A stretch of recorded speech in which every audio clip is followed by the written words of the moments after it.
Hey guys, welcome back to the channel. This is a story about what if Naruto and Hinata were demon couple. Before I start, please support for more amazing content, and do consider subscribing to my channel and share this video with your friends. This is written by the Tazzy Devil and link in description and support writer. Let's start the video. Demon couple. Naruto-kun. A young female teenager's voice yelled as she chased after the blonde-haired Uzumaki Naruto who was walking out of Konoha gates next to an old white-haired pervert. Huh? Hinata-chan? Naruto swiftly turned around to face the bluish-black-haired beauty known as Hyuga Hinata. She was about 14, same age as Naruto with the lavender Hyuga eyes which were pupilless, a family bloodline. Hinata was already blushing. She knew of Naruto's training trip. He would be gone for 3 years. But she knew what she had to do. I came to say goodbye. Don't worry. I'll see you again in 3 years. Naruto smiled brightly, his blue eyes shining with excitement. No, you won't? Hinata thought to herself. Well, have fun. And don't get into too much trouble. She smiled at her crush. Me? Trouble? Never. He chuckled. She gathered all her confidence for this moment. Embracing Naruto in a hug, she leant to whisper in his ear, "Love you, always." Before pressing her lips to his gently. After today, she would never see him again, but he wasn't supposed to know that. Demon couple. 3 years later. I love you too, Hyuga Hinata. I know it may have taken me like 3 years to figure out my feelings for you, but I love you and I'm coming back for you. Those thoughts echoed through Naruto's mind as he jumped from branch to branch. Naruto was 17 years old now. He had grown a lot during his training. Well, yeah, he was ripped. He had lost all of his baby fat, and was no longer short. He was taller than Jiraiya now, and probably every one of his old friends. His blonde hair was slightly longer, but didn't reach his shoulders, and his cerulean blue eyes sparkled with excitement. He looked down to his left to see Roki, a golden-colored fox, with bright blue eyes running dutifully by his side. Roki and Naruto had been together for about 2 years now, and they were always together. Even though Roki was pretty much had the same mind of the Kyuubi no Kitsune that lived inside Naruto's stomach. Come on, Roki. Let's go see the Hokage. Naruto smiled as Roki nodded and the two sped up towards Konoha. Wait for me. The white-haired pervert, also known as Jiraiya the legendary Sannin, complained and sped up too. In a matter of 6 minutes and 42 seconds the trio had reached the front gates of the well-known Konoha. The place they called home. Looking up, Naruto smiled to see the group of people who were standing out the gates, all with bright smiles on their faces, preparing themselves to see the new Uzumaki Naruto. I'm home! Naruto yelled, and with a burst of speed, quickly reached the group, a smile on his face. Hey Naruto, good to see you back. The first person who spoke was the abnormally pink-haired Haruno Sakura. The girl Naruto used to have a crush on. Hey Sakura. He smiled back at the girl. How cute. You've got a fox. Ino looked at Roki, who was still standing next to Naruto, wagging his tail excitedly. So what have you been up to? Choji, a slightly overweight man, asked, absently digging through a packet of chips. Everything. Naruto said, looking through the faces of his friends. There was Sakura, Choji, Shikamaru, Tenten, Lee, Ino, Kiba, Shino, and even the Hokage, Tsunade, and her assistant Shizen, all there to see him. He noticed Hinata wasn't there with a pang of disappointment, but neither was Niji, so it was probably some clan thing. Sorry I'm late. Naruto smiled when he heard Niji's voice. There was a clan meeting and I had to be there. Another smile from Naruto. He was right. After a couple seconds, his smile dropped. Hinata still hadn't shown up. Hey Niji? Where's Hinata-chan? Every person other than Naruto and Jiraiya's face dropped. And after seeing all their expressions, Naruto started freaking out. Is she okay? What happened to her? Is she alive? He couldn't bear the thought of the last question, so he turned to Tsunade. Ba-chan. What happened to her? Tsunade stepped forward. Calm down, Naruto. She's alive. So where is she? The hospital? He was just about to leave when a hand caught the edge of his jacket. He looked up to see Jiraiya staring down at him. Let her finish. Here, we'll explain all this in my office. Tsunade sighed, heading towards the Hokage mansion with everyone else following obediently. Demon couple. Once everyone was seated in the Hokage's office, with Naruto and Roki standing up in front of the Hokage's desk, Tsunade started to explain. It was 3 years ago. Right after you had left for your training mission. Hinata had gone missing, and no one knew why. That's when I got a note. Tsunade trailed off, searching through one of the drawers in her desk, and pulled out a folder. Gently taking a paper out of it, she handed it to Naruto, who started to read aloud. Wait. Tsunade interrupted. But the rest of you are unable to know the contents of this letter. So don't read it aloud, Naruto. That just made everyone else curious, but they did what they were told. Naruto continued to read, but this time not out loud. Tsunade-sama, first, I'm going to say sorry. Sorry for doing this to you, but I have to. I don't have another choice. You don't know how much I wish I did, but I guess it's for the best. Now I know I've got some explaining to do. I've left Konoha. For good. I'm sorry, but I can't come back. The reason why, my clan. Well, what used to be my clan. I was to be given the caged bird seal and thrown into the branch family to marry some jerk. But that wasn't the worst of it. Okay, before I tell you the rest, please don't tell the rest of my classmates this, apart from Naruto. I think he deserves to know, and tell him I meant what I said when I saw him before he left. Hopefully he'll remember that. Anyway, I was never good enough for the clan, and when I was 13 I found out why. I am a Jinchuriki. I hold the gobi, the five-tailed wolf. I guess my life was easier than most Jinchurikis though, because no one knew, except my clan. Even I didn't know until last year. Okay, well, they were going to take the gobi out of me and place her in my sister. Hanabi shouldn't have to live like that. No one should. Plus, by taking the gobi out of me, I would have died. And that really isn't on my to-do list. Anyway, I'm sorry. I won't do anything to hurt Konoha. I love you guys. Have a great life, and don't let this bring you down. And please don't try to bring me back, because it will end in disaster. If I was to return, I will just end up dying by the hands of the Hyuga. Hyuga Hinata no, for now on, I am Hinata. Just Hinata.p.s sorry. Tears were in Naruto's eyes by the end of the letter. And Roki was looking down. Since Roki had the Kyuubi's mind, they could contact to each other by their thoughts, so Roki knew everything Naruto knew. Naruto gently handed the letter back to Tsunade. She was like me. All this time, she was a Jinchuriki too. That thought just made those tears spill over his eyes. Where is she now? He tried to ask calmly, but you could hear the emotion in his voice. Tsunade sighed, blinking back her own tears, before digging her hand back into the folder, and pulling out another piece of paper. She has grown strong, was all Tsunade said as she placed the paper in Naruto's hands. Missing name, Hinata, age 17, class S rank, location unknown, information. Hinata left Konoha at the age of 14, since then she has single-handedly slaughtered 3 of the Akatsuki members, earning her S rank. She is only accompanied by a large black wolf, known as Masaki, and seems to be no threat to villages. She is seen helping strangers, but is dangerous to be around. Strengths. Hinata excels in Byakugan techniques and taijutsu. She had created her own style of taijutsu which is virtually unbeatable. You do not want to go into close combat with her. She also knows a large variety of water techniques in Misaki. The wolf is also known for her various techniques. Hinata also has seemed to give Misaki the Byakugan, which no one has figured out how. Most techniques are suited for defense, but she does have a strong offense as well. If captured, she is worth $296,000 for her Byakugan and body in Kumogakure. Naruto glanced at Roki, wondering if Misaki had the gobi's mind like Roki had the Kyuubi's. But Naruto had learned it from one of the elders in the Temple of Misadane. /and random word I made up is a place. His eyes suddenly widened in realization. Flashback. Naruto and Jiraiya were standing inside a large temple, and in front of them was an elder, Elder Jinnu. The elder smiled. I've had someone come to me not that long ago searching for the same thing. She was quite young too. I'd say she'd be the same age as you by now. Yes, Uzumaki Naruto, I am willing to help you. End flashback. I'm sorry, Naruto. If it helps, she really looked up to you. Tsunade sighed. Naruto nodded slowly. I know. All he wanted to do was find her. But he knew he couldn't bring her back. I'm going for a walk. He was about to walk away when Tsunade stopped him. Wait, Naruto. There was one more thing she left for you. Tsunade reaching into the folder again and pulled out a sealed envelope. We haven't opened it, since it wasn't addressed to us. She handed him the envelope with "Please give this to Naruto" written on the front. Naruto took the envelope and disappeared out the door. Leaving everyone slightly disappointed, they all wanted to see what was in that envelope, but they knew it was probably private, so they let him go. Naruto was standing on the top of the Hokage Mountains. He was alone, well, apart from Roki who was always by his side. Sitting onto the ground, he gave Roki a quick pat on the head before staring back at the envelope. I know she meant a lot to you, Kit. Remember she said she loved you always, which means now too. Roki nudged Naruto on the shoulder, trying to comfort him. Naruto nodded, opening the envelope and pulled a piece of paper out, but something fell onto his lap. He gently picked it up to look at it. On a black cord hung a silver wolf. He smiled at the wolf briefly and hung the necklace around his neck before opening up the letter. Naruto-kun, well, I'm going to start this letter like the last one. I'm sorry. Please know that I'm really sorry for leaving. Naruto, I told you I love you before you left because I knew I wouldn't see you ever again. Sorry for that too. But I'm going to explain myself. I don't expect you to like me back. You can detest me like the others who know about the gobi. But I would like to thank you. Thank you for being there when I needed a friend. Thank you for cheering for me when I felt useless. I admire you for that.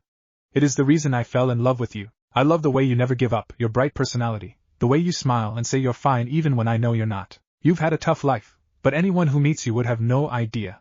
You smile so no one would worry about you, but I've always been able to tell people's feelings. Deep down I can see what you really feel. But the thing that really made me fall for you was your smile. But it was the smile you had when you were truly happy. I'm sorry. And thank you. Take care of yourself. I tell you not to get into trouble, but you are Naruto, and trouble is a part of you. So I think I'll just say, don't die. Become strong.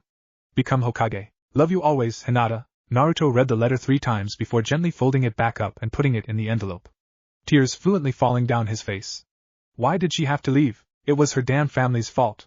Hinata-chan, please, I have to see you again. I need to tell you that I love you too. Roki was whining unhappily then. I don't like this Hyuga clan. Hinata didn't deserve it. But we will find her again. Whatever it takes. Naruto nodded agreement, sliding the letter into his pocket, and stood up, looking out towards Konoha. I'll find you, Hinata-chan. That's a promise. The first thing Naruto did when he returned to Konoha was search out the Hyuga compound. As he trudged towards the compound he ran into Neji. Hey Naruto. How are you feeling? Neji asked, slightly concerned. Naruto sighed. Alright, I guess. I just really wasn't expecting this. And I miss her, you know? Neji nodded in agreement. I take it you know why she left? He asked. Naruto nodded. She told me in the letter. So you know too? Yes, I do know about her tenant. I also know about yours. I don't think about you any differently because of it though. All jounin are told as they need to know just in case something happens. But Hinata's was new to me. I would never have expected it. Only the Hyuga elders knew about it before she left. Neji explained. Naruto was a little shocked at that. Did she know about me? He asked. Neji shook his head. No, I don't think so. She wouldn't have acted any different if she did though. That's Hinata for you. She sees people on the inside other than on the outside. Her kindness was overwhelming, and she didn't deserve this. Naruto let out an unsteady breath. I know. Before she left, she told me that she had feelings for me. I didn't know what to think, but while I was training I figured out a few things. And now she's gone, just when I find someone who loves me. They disappear. He blinked his tears back, refusing to let them fall. Neji sighed. What are you going to do? Give those Hyuga bastards a piece of my mind? Naruto growled, Roki barking in agreement. Neji sighed. This wasn't going to turn out too well. Wait, Naruto. Before you storm in there, you really need to think this thing through. Talk it out with someone so your rage isn't controlling you. Just don't go running in there expecting answers and beating people up. Naruto sighed. But who will I talk to? No one knows what I'm going through. You've talked to me. We've both decided to destroy the Hyuga. What more is there to it? Roki growled in annoyance. I don't think he means you, Roki. Naruto thought back. Talk to someone who cares. Someone you are close to. Neji walked off. I care. So it's decided. Let's go. Naruto ignored him. Who cares? Well, Hinata cares. And she's missing. I can't talk to anyone. They don't know about the Kyuubi, or Hinata's bijou. Naruto thought with a sigh and walked off towards his apartment, an unhappy fox by his side. Demon couple. Hey Naruto. You're back. How are you doing? Learn anything new? Naruto heard the voice of his old teacher, Iruka, while he was on his way home. Yeah. Naruto sighed, I guess. Iruka looked to Naruto with a confused expression on his face. Do you want to talk about it? Naruto actually smiled after hearing that. He could always talk to Iruka. Yes, I would like that. Ramen? Iruka smiled. Naruto's eyes sparkled. Definitely. Demon couple. Naruto and Iruka had just ordered their ramen after a brief greeting with Tuchi and I am the people that worked at Ichiraku, the ramen stand. Iruka and Naruto were seated at the far end of the stand, so they could speak in private without anyone else listening in to their conversation. Roki was keeping lookout so no one would intrude. He knew Naruto needed to talk about this and was hoping Iruka would know something else about the Hyuga's disappearance. So what's on your mind, Naruto? Iruka asked, concerned. Naruto sighed loudly. I heard that Hinata left the village about 3 years ago. Iruka sighed unhappily. He heard about that. She had a lot of talent. Just none of those Hyuga elders knew how to appreciate it. Damn right. She has killed 3 Akatsuki members. I just wish she never left. Naruto said, depressed again. She was a kind young kunoichi. I could tell she was destined for great things when she was in the academy. She was a kind soul, the only one of your age that didn't laugh at you. I could tell she knew you were hurting. I was surprised she was hurting too. She was good at hiding it to make others feel better. Iruka sighed sadly. I saw her before I left. Naruto admitted she came up to me before I walked out Konoha gates. She said good luck and confessed to me. I don't know what to do, Iruka. I just found a girl who actually likes me, and while I was gone I think I actually fell for her. I wanted badly to get back to Konoha and see her again. But she isn't here, and I don't know what to do. Iruka patted Naruto on the back comfortingly, saddened at the distraught expression on his face. Hinata and Naruto would have made a great couple. He knew that for a fact from the way they acted around each other in the academy, and truthfully, he was determined that they would become a couple in the future. But he guessed things don't work that way. He looked up when Naruto continued, It sucks, you know. If I knew how she felt about me sooner, she might still be here. We would be together and I would have found a way to stop the Hyuga from putting her in the branch family. She's like me, Iruka. She's a Jinchuriki. She doesn't know about mine, but I know she'll accept me. It's just not fair. Naruto couldn't hold back the tears now. He hadn't let his tears fall out all day, but now as he was speaking his thoughts aloud, pouring his heart out, he couldn't hold the tears back any longer. I know. It isn't fair. Iruka agreed. Hinata would have accepted you, Naruto.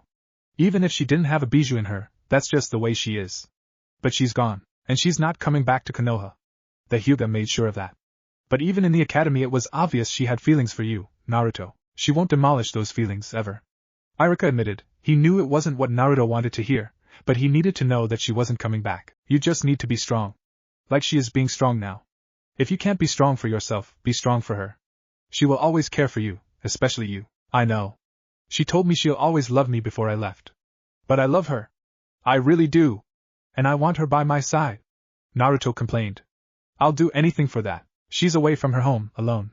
I know what that's like. And it isn't a good feeling, being alone. I don't want anyone to feel like that, especially her.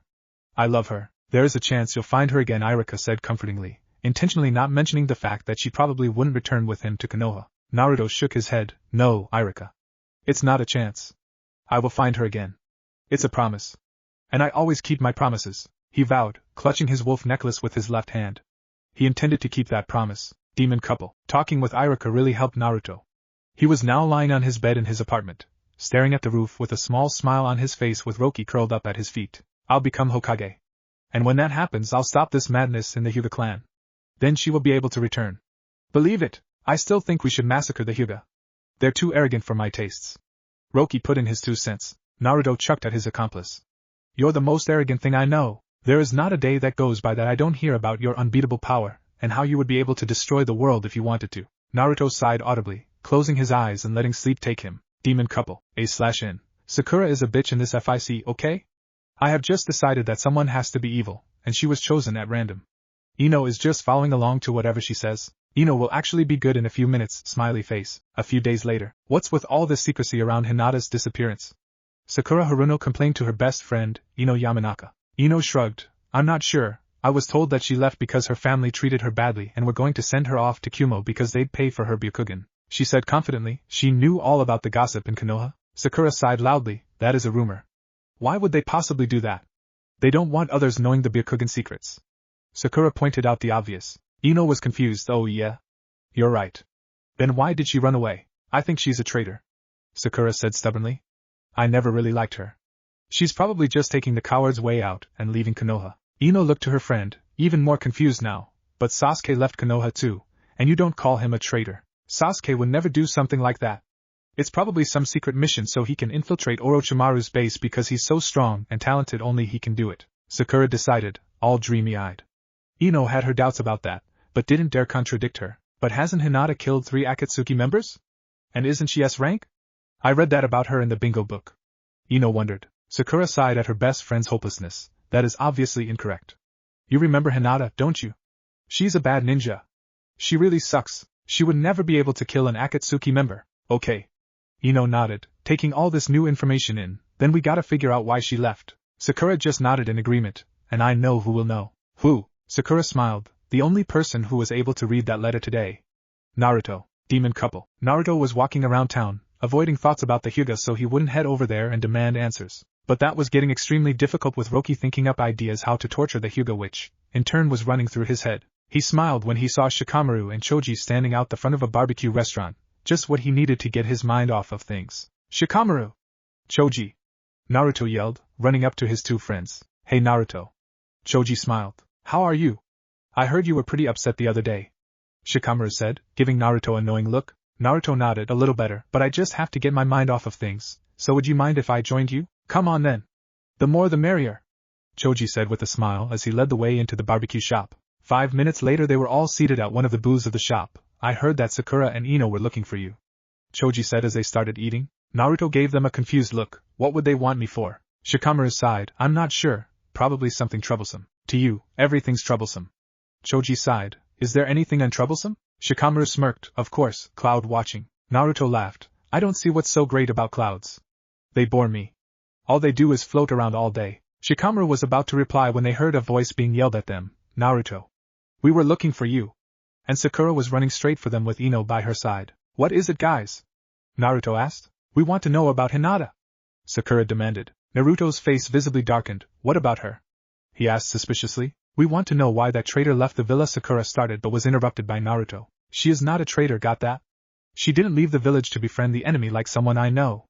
So don't accuse her of it, Naruto said harshly, Roki growling at her in agreement. Shikamaru was watching this confrontation with one eyebrow raised. He was slightly confused as to why Naruto was so protective over Hinata. He knew why Hinata left, he figured it all out a while ago, and he knew about the Kyuubi but wouldn't have guessed Naruto had feelings for the girl. Sakura fumed. What's your problem? I just want to know what happened to her. Why are you so protective? Protective. The word echoed through Naruto's head. He was protective because he loved her, damn it. He was protective because Sakura was accusing her of something she didn't or wouldn't ever do. I'm protective because she's my friend. That would have to do, but why won't you tell us? We need to know. Sakura complained. You don't need to know anything. I'll go on a date with you if you tell me she tried. No. I don't want to go on a date with you. Naruto growled. Sakura was shocked. But you've always wanted to go on a date with me. Not anymore. Not for a long time. Naruto disagreed. Sakura was starting to get angry now. Why not? Because I don't like you like that. Naruto answered simply. Fine. Pig, we're leaving. Sakura said and started to storm off. Ino looked to Shikamaru, Choji and Naruto and wanted to stay with them. She didn't like how mean Sakura was being. Sorry, forehead, I'm staying with these guys. Sakura just harumphed and continued walking off when Ino took a seat next to Choji. Sorry guys. Ino apologized. Sakura has been really mean lately. I noticed. Naruto sighed. Shikamaru finally decided to say what was on his mind. You like her, don't you? Naruto's eyes widened. Who? Sakura? No way, not Sakura. Hinata. Shikamaru said. Naruto sighed loudly, blushing a little bit. Is it that obvious? Not really, you're just really protective of her. Shikamaru explained. I just didn't like how Sakura was talking about her. She didn't deserve it. Choji tried lightening up the mood. Don't worry about it, Naruto. At least you're not still going after Sakura. And you still might see her again. I did. You saw her? Naruto's interest was piqued. Yeah. I was on a mission with these guys. He gestured to Shikamaru and Ino before continuing. She saved my life. We were ambushed by some missing nin, but she wasn't one of them.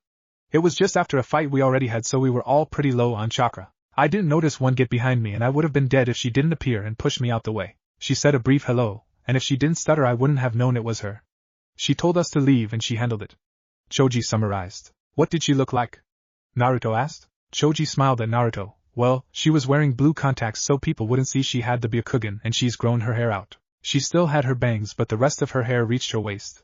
She wasn't much taller than I remembered her, but she had grown a lot. Naruto nodded, taking all this new information in. Thanks guys.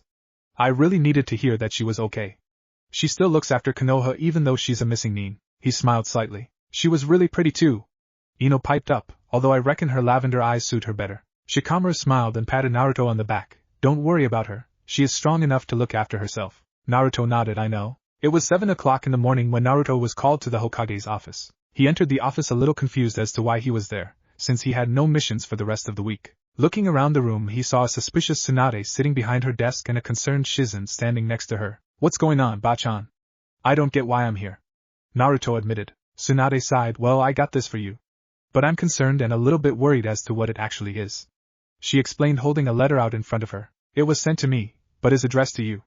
We have got our top sealers to try and open it and reveal its contents, but they have been unable to do so. So we are hoping that if we give it to the person it is addressed to, we will get some answers.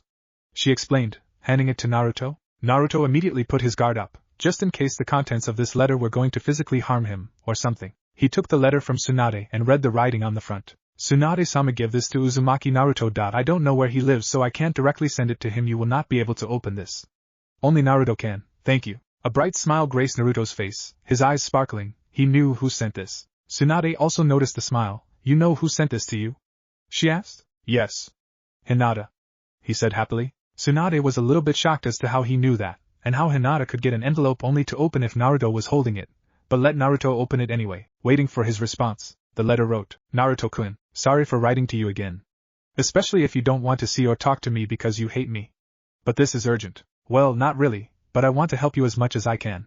This piece of information I am about to give you will help you keep one of your promises. I will not write to you anymore, as you probably wish for me not to do so. I only shall do so if it is urgent or is something I feel the need to tell you. Okay, the whole reason I sent this to you and you only is because I am worried you won't get this piece of information if I give it to Tsunade. No offense to her. It's just she will probably think it's for the best that you don't know, and she'd let the higher-ranked people know. Okay, I'll start by telling you that I had a run-in with Uchiha Sasuke. He hasn't changed much, apart from now he's even more arrogant than before. If that's possible. After disposing of Kabuto, who he was with at the time, I had a heart-to-heart chat with him. I thought about knocking him out and sending him to Konoha, but I thought you should have the honor of doing that, and I wasn't sure I'd be able to defeat him without severely damaging myself, and I can't go to hospitals or anything because people will find out where I am. I rely on Gobi Chakra to heal me, and I'm pretty sure that wouldn't be able to do the job. I am fairly certain that you are stronger than me, Naruto-kun, and you will be able to bring him back, just like you promised you would. Anyway, I managed to convince Sasuke that Uchiha Itachi was going to have a meeting with the Akatsuki near the edge of the east border of Fire Country. This will happen in a month. Be prepared. And I will be there to make sure you don't die. But don't worry, you won't see me. Please don't tell anyone where my whereabouts will be. I don't need any bounty hunters to know. Good luck and please don't die. Hinata and Misaki.xx. Naruto was in shock after reading that. Hinata knew where Sasuke was going to be. She was still helping him even though she was so far away. He smiled at the letter. Even when she wasn't here, she was making him fall more and more in love with her. There was also a map in the envelope, which had one spot on the east border of Fire Country circled in red. Finally Naruto looked up to Tsunade. You might want to read this. He handed her the letter. I am going on this mission, he added before she could even read it. Tsunade just raised an eyebrow at him and read the letter. Once she was done, she looked up to Naruto with a sigh. Fine. In a month. You will go with 2 others of your choice, and one of those has to be a jounin. Got it? Come to me when you have all that figured out. Naruto nodded and disappeared out of the Hokage's office. Demon couple, Kakashi-sensei, Naruto said, running up to the silver-haired man with a mask covering the lower half of his face and his headband covering his left eye. What is it, Naruto? Kakashi asked. I want you to train me. I need to know how to fight against the Sharingan. Naruto explained. Kakashi nodded. He was one of the select few that heard about Sasuke's whereabouts in a month. Okay, but I'll warn you. I'm not going to go easy on you. Naruto nodded. Good. Okay, come to Training Ground 7, I'll meet you there, Kakashi stated, disappearing with the Shunshin. Demon couple. Naruto appeared in the training ground just as Kakashi ordered, waiting for him. He didn't get any warning, apart from a "don't look at my eyes" from Kakashi before he was attacked. Naruto jumped back to gain space, nodding to himself as he thought through his game plan. Okay, you aren't allowed to look directly in my eyes or you will be a goner, got it? Try and guess my moves by looking at my feet or sensing my movements. Only use taijutsu for now. Kakashi explained in a little more detail before charging at Naruto again. Naruto stared at Kakashi's feet, trying to dodge, but he was finding it difficult. He dodged a punch to his left shoulder but missed the knee to his stomach. Naruto jumped backwards again, staying on the defensive as he knew the offensive would do him no good. Naruto fared a little bit better when he was on the defensive, managing to dodge 3 of Kakashi's intended blows when Naruto accidentally looked too far up and was caught in a genjutsu for looking in Kakashi's eyes. It was a simple genjutsu, luckily, and Naruto quickly sent out a burst of chakra to release the genjutsu. He was too late though. Kakashi had already slammed him, so he was flying across the training ground when he actually got to release the technique. Demon couple. The next few days were hard for Naruto. But he was getting better, slowly. He no longer watched the feet of Kakashi as he found that too distracting. He shut his eyes completely, relying on his other senses entirely. The only problem with this was that Kakashi would throw rocks and things in all directions, making sound all around him, which made Naruto unable to know where Kakashi was. He also had started using jutsu against Naruto, making the whole thing a little bit harder, which is why Naruto had to spend the whole day yesterday in the hospital. At this moment, Naruto was in the middle of one of those training sessions. He was feeling better from yesterday and determined to master this new skill. Naruto's eyes were closed, and he was relying on sense of smell and hearing.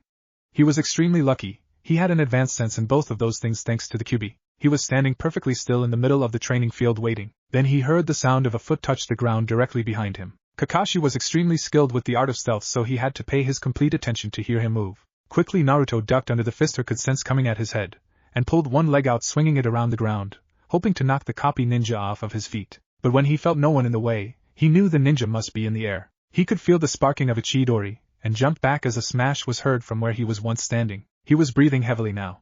Taking a deep breath, he started preparing to be barraged again when both he and Kakashi heard the voice of Shizen. Naruto! Kakashi! Tsunade wants you in her office immediately, she called out, running towards them. Naruto's eyes snapped open. He looked over to the panting Shizen and called out, Roki! Roki was asleep next to one of the trees in the training area. He hadn't taken part in this training, and he wasn't going to watch as Naruto would be able to hear his thoughts, and then would know what was happening without relying on Naruto's own senses. So Roki had been using this time to catch up in some sleep, but when he heard Naruto call, he immediately jumped up and looked over to Naruto, running over to his side. What's happening? Not sure yet. Tsunade-bachan wants to see us, Naruto explained before he, Kakashi, Roki and Shizen ran back to the Hokage's office. Demon couple. What's going on, Tsunade? Naruto asked as he barged into the office. Sakura was already standing there, waiting for the rest of them to arrive. Is it a mission? But my week isn't over yet. It's urgent. she answered simply. What's happened? Kakashi asked seriously. Tsunade looked up to them, her face deadly serious. Gaara's been taken by the Akatsuki. Naruto, Sakura, Kakashi and Roki were running towards Suna.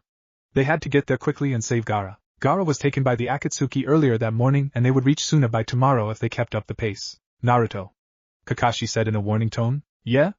Naruto looked up to Kakashi. Kakashi spoke without looking at Naruto. Don't rush off to save Gaara when we reach Suna, okay? We need to meet up with Temari, and we need to find out where he is first. Okay? This is the quickest way to get it done, alright? Yeah, I can't believe Gaara got Kazekage. Naruto whined. He had been doing so once every 5 minutes since he learnt that Gaara was now the Kazekage. Yes, we know, Naruto. Sakura sighed in annoyance. You've told us 50 times already. Naruto nodded hesitantly. Okay. But how would they know where Gaara is when we get there? He turned back to Kakashi. I will probably have to summon Pakon or one of my other hound dogs to catch his scent. Kakashi thought about it. Naruto smirked. Don't worry, Roki has that covered. He has really advanced senses, even for a fox. Roki barked in approval. Kakashi looked over to the fox, slightly suspiciously. I've been meaning to ask you about Roki. Before he could go on, Naruto interrupted. I would answer all your questions about him later because it's kind of confidential, he said, giving a small glance to Sakura unnoticeable to anyone but Kakashi and himself. Kakashi nodded. He was a little bit more curious now, though, since it had something to do with Kyuubi. But let it go for the time being. Demon couple. Temari. We're the team from Konoha to save Gaara. Naruto yelled out when he saw the girl standing out the front of Tsunade. Temari looked up, a bright smile on her face when she saw exactly who was on the team that would come and save her brother. Come. We need to find him as quickly as possible. Temari said urgently, heading towards the Kazekage's tower. Team 7 followed Temari to the Kazekage tower, where a secretary of Gaara was standing at the door, waiting for them to arrive. Masuchi. Temari called out to the secretary. I'm going to go inform the elders, take them to where Gaara was taken and hopefully they will be able to collect his scent. I'll meet you there. Temari said and disappeared as she ran up one of the many staircases. Naruto followed Masuchi as she walked to Gaara's office. Roki. Naruto ordered, find Gaara's or the Akatsuki's scent and tell me which way they took him. Roki just barked in recognition and pushed his nose to the ground. I'm coming with you.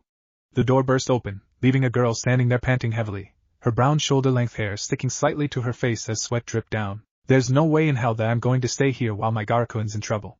She panted. But Matsuri-san. Masuchi begged, Temari-sama already said that you can't go. Naruto looked over to the girl, who had obviously been under a lot of stress and walked over to her, gently putting a hand on her shoulder. It's okay. If I was in your position and the girl I loved was taken by the Akatsuki there would be nothing in my way to get to her. But Temari's right. I promise I'll get him back for you, he said gently as the girl started breaking down again. Suddenly Temari was standing in the doorway. Matsuri-chan, you need to go back home. Relax, sweetie. Matsuri turned to glare at Temari. How can I relax? Gaara-kun might not be alive. I need to go out there and find him. But Mat-chan, Gaara wouldn't want you out there in harm's way. She tried, wrapping the crying girl in a hug. It was at that moment when the window burst open. Where did they take Gaara?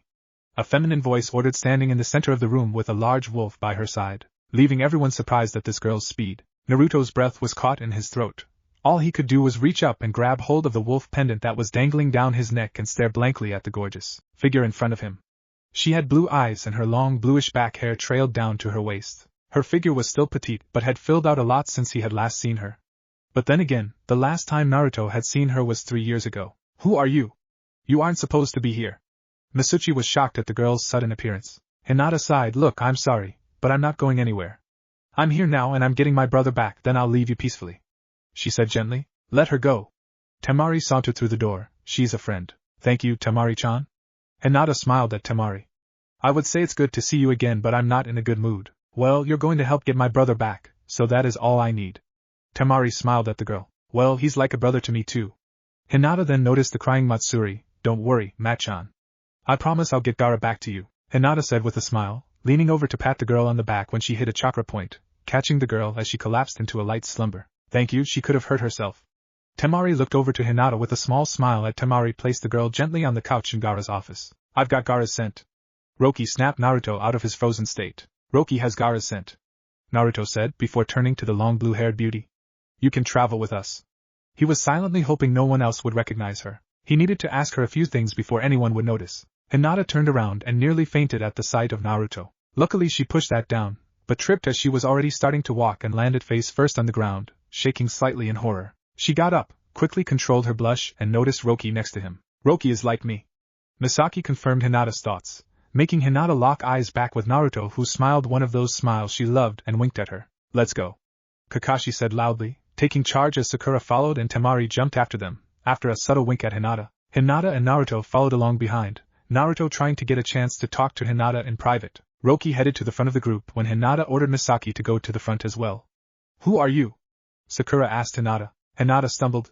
Guys, this is Tamika Hanoi, Naruto answered for her, earning a sigh of relief from Hinata. We met while I was on my training trip. Sakura gave Hinata one more suspicious glance before turning back around and heading forward. Hinata-chan, Naruto said quietly. Hi Naruto-kun. She whispered back. Oh man, I'm so happy to see you.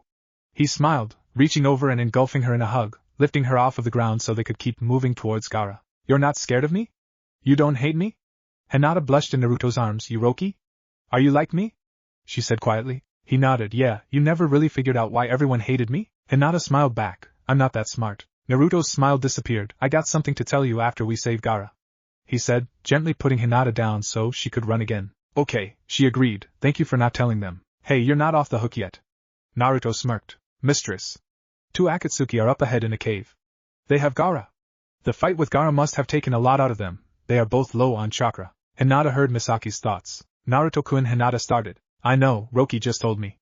Naruto nodded. Hinata nodded, but added some things that he might not have known because Roki didn't have the Byakugan. They are both low on chakra. It obviously hasn't been long since they fought Gaara. At the moment they are vulnerable. But I don't want you guys getting hurt. Hinata looked down shyly. Naruto looked over to her. I could say the same thing. The two of you take out the Akatsuki and we'll take a detour.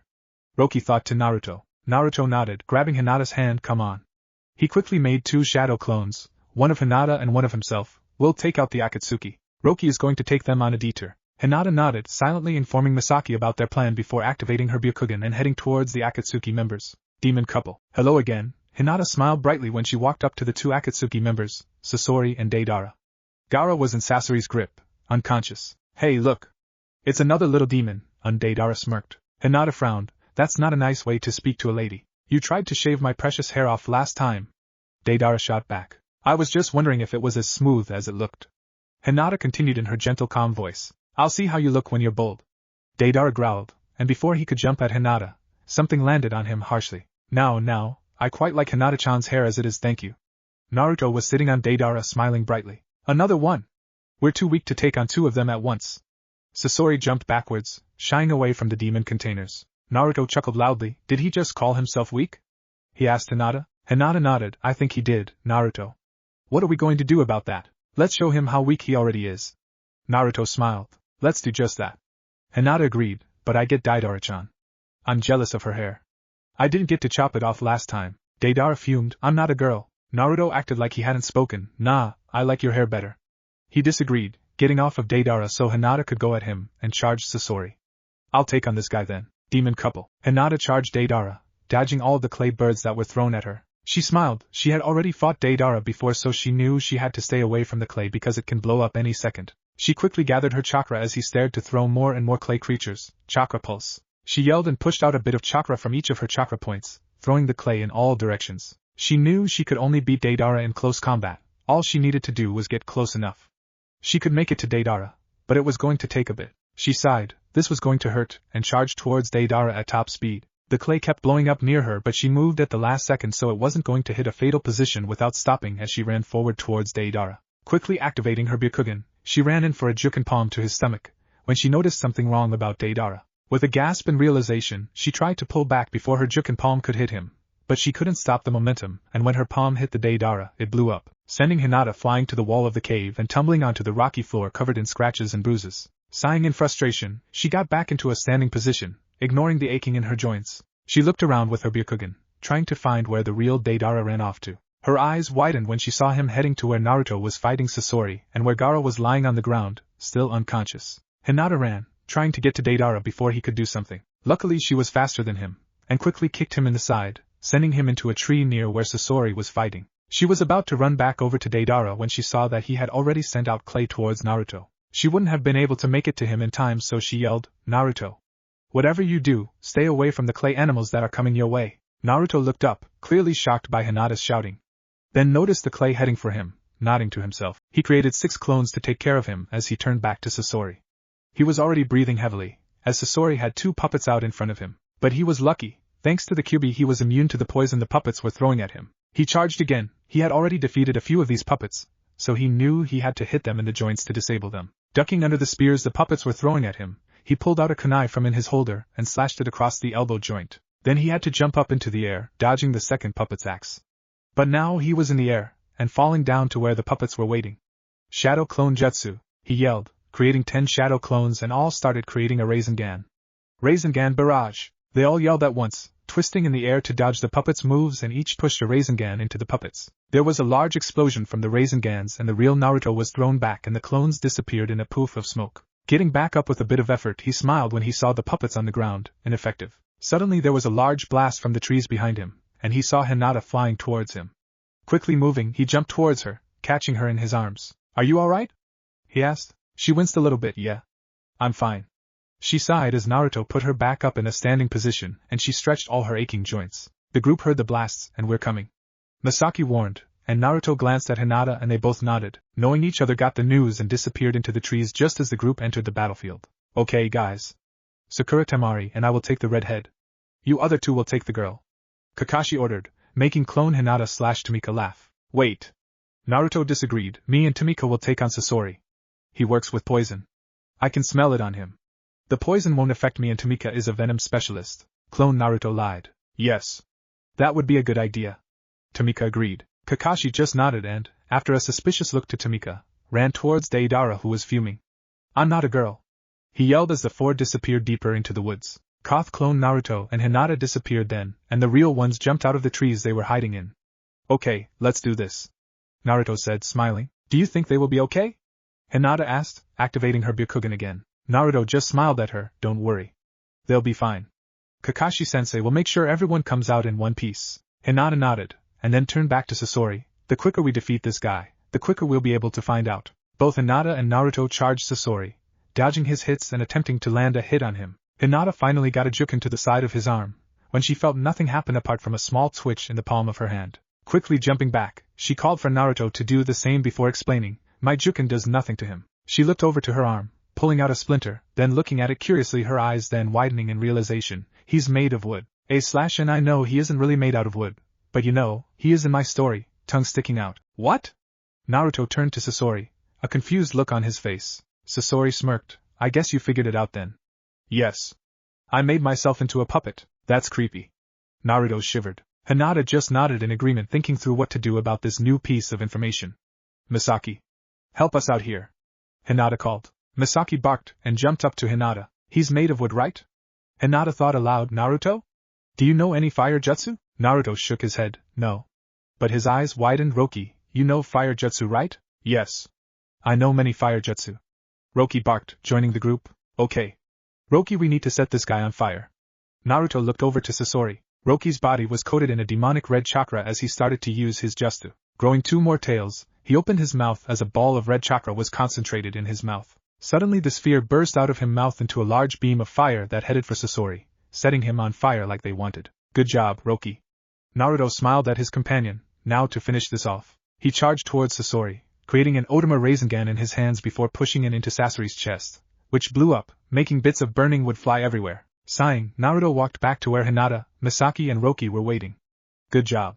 Now let's see how the others are going and find Gaara," Hinata said as the four ran towards where they last saw Deidara. They were a little surprised when they reached the group and Deidara was nowhere to be found. Sakura was using medical justa on an unconscious Gaara, and the rest of the group were puffing slightly, but not nearly as damaged as Hinata and Naruto. "Did you get him?" Naruto asked, surprised at how unscathed the group was. "No. We could barely fight him before he ran." Kakashi explained, said something about 3 demons. He gave a pointed look to Hinata, a little cautious. Naruto looked over to him. "Don't worry. She's fine. Trust me." Sakura narrowed her eyes at Hinata. "Tamika, why are you here? You aren't wearing a headband or anything, yet you know how to fight." Hinata looked over to Sakura with an innocent expression. "Gaara has been like a brother to me while I've been through some tough times recently. When I heard he had been taken by Akatsuki, I had to come as fast as I could to help him." "That doesn't explain how you know how to fight," Sakura growled. Naruto glared at Sakura. "She doesn't need to answer to you. Why are you so grumpy these days, Naruto?" "Geez, first when I wanted to know about Hinata and now this," Sakura yelled. Hinata's eyes widened, then turned to Naruto. "What exactly happened when I was gone?" Naruto continued to glare at the pink-haired kunoichi. "You're just being so nosy." There are some things you just don't need to know. Kakashi was watching the whole thing curiously, but he decided to stop them before it was too late. Stop fighting, guys, Gaara's waking up. He lied, but when everyone turned to the unconscious Kazekage, he started to twitch until he opened his eyes. And he quickly got into a sitting position, looking around curiously. Hinata's face brightened. Gaara. You're okay? Thank God. Hinata embraced the boy, making Temari laugh at her antics. Imoto? What are you doing here? Oh, it was the Akatsuki, wasn't it? Thank you for saving me, Imoto. Gaara smiled, embracing the girl back. Hinata let go of him, jumping back a few steps. Don't give me all the credit, Temari-chan. Naruto-kun and his team did all the work. Naruto? He looked around for the ninja. Hey, Gaara. Naruto smiled brightly when his eyes locked with the redhead. Gaara smiled at him. It's nice to see you again. He then turned to Hinata-kun. Is there something I don't know? Hinata blushed at least 4 shades of red. Well, your girlfriend's freaking out back home. You have no idea how close it came to her coming out here alone. Gaara looked to Hinata softly. Thank you for convincing her to stay. I couldn't take it if she was hurt out here. Hinata smiled gently. I know, that's why I might have knocked her out. You knocked her out? He glared. If you hurt her. Hinata continued to smile warmly at her brother. Don't worry, I was gentle. I just hit a nerve on her neck. She's fine. He sighed thankfully, turning back to Team 7. Everyone, I say we meet for a feast tonight. Okay? This is a thank you for saving my life. This goes for you too, Imoto, and you better show up this time. He warned. Hinata shook her head. I can't. I'm leaving about now. And you know how I don't like attention.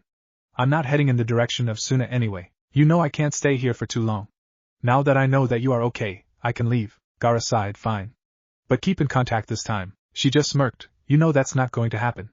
I can't let anyone know where I am. I need to talk to Tamika in private for a minute before she leaves. We'll be back. Naruto informed, as everyone sat around Gaara, Sakura still healing his wounds. Hinata nodded and jumped up, following Naruto deep into the woods. Hinata-chan. Naruto was blushing. He needed to tell her before she left again but didn't know how. Yeah, Naruto-kun? Hinata looked up to him a little curious. Naruto smirked when he came up with an idea. He reached towards her and pulled her into his embrace, leaning down to whisper into her ear, love you too, before pressing his lips against hers. Hinata was shocked, but kissed back anyway. Naruto wrapped his arms around her petite waist while Hinata reached up with her hands around his neck. Gently breaking the kiss, Naruto pressed his forehead against hers. I don't want you to go. I want you to stay with me. I know it's selfish, but I want to be with you. Hinata had tears running down her face. But I can't. I'm not coming back. I'm a missing nin, remember? Hinata cried into his chest. Naruto patted her head gently. Then I'm coming with you. He decided. Hinata stopped sobbing in his chest. She was in shock. But you have a home. You have friends. You can find someone better than me. I'm not going to let you make this mistake, she cried, trying to convince him that he was making a bad decision. You had a home too. You still have friends in Konoha. And you left, now you're fine. Why can't I leave too? He protested desperately. You just can't. What about being Hokage? You can't give up your dream for me. My life is over in Konoha, you still have yours. You can grow up surrounded by your friends, your precious people, and you can become Hokage. Don't give it all up for me, she cried. I'm not worth it. He looked down to her in shock. But you are worth it. You're worth all of this. To me, you're worth the world. Hinata-chan. I love you, and now that I've found you, I'm not letting you go. He pulled her away from his chest so he could look her in the eyes. Hinata felt like she was going to faint now. Her face was extremely red from all the blood rushing up there. I love you too. But Naruto, you shouldn't do this. The life of a missing nin isn't what you want. I want to be with you. Wherever you are. And if that means I have to be a missing nin, then so be it. Naruto said stubbornly. Hinata cried and buried her face into his toned chest. I have never had anyone care about me that much. Naruto-kun, I can't let you come with me. You belong in Konoha where you can protect all your precious people. You are my most precious person, Hinata. I don't know what I'd do without you. The last few months without you have been hard. You don't know how much I want to go over to the Hyuga clan and kick their asses. I don't know what I'll do if I don't see you again. Naruto was crying now, embracing Hinata, holding her against him, not willing to let her go. Hinata took in a deep shaky breath. Okay. You got my note about Sasuke, right? And with a nod from Naruto she continued, in 2 weeks he'll be there. I will meet you there. In that time I really want you to think about your decision.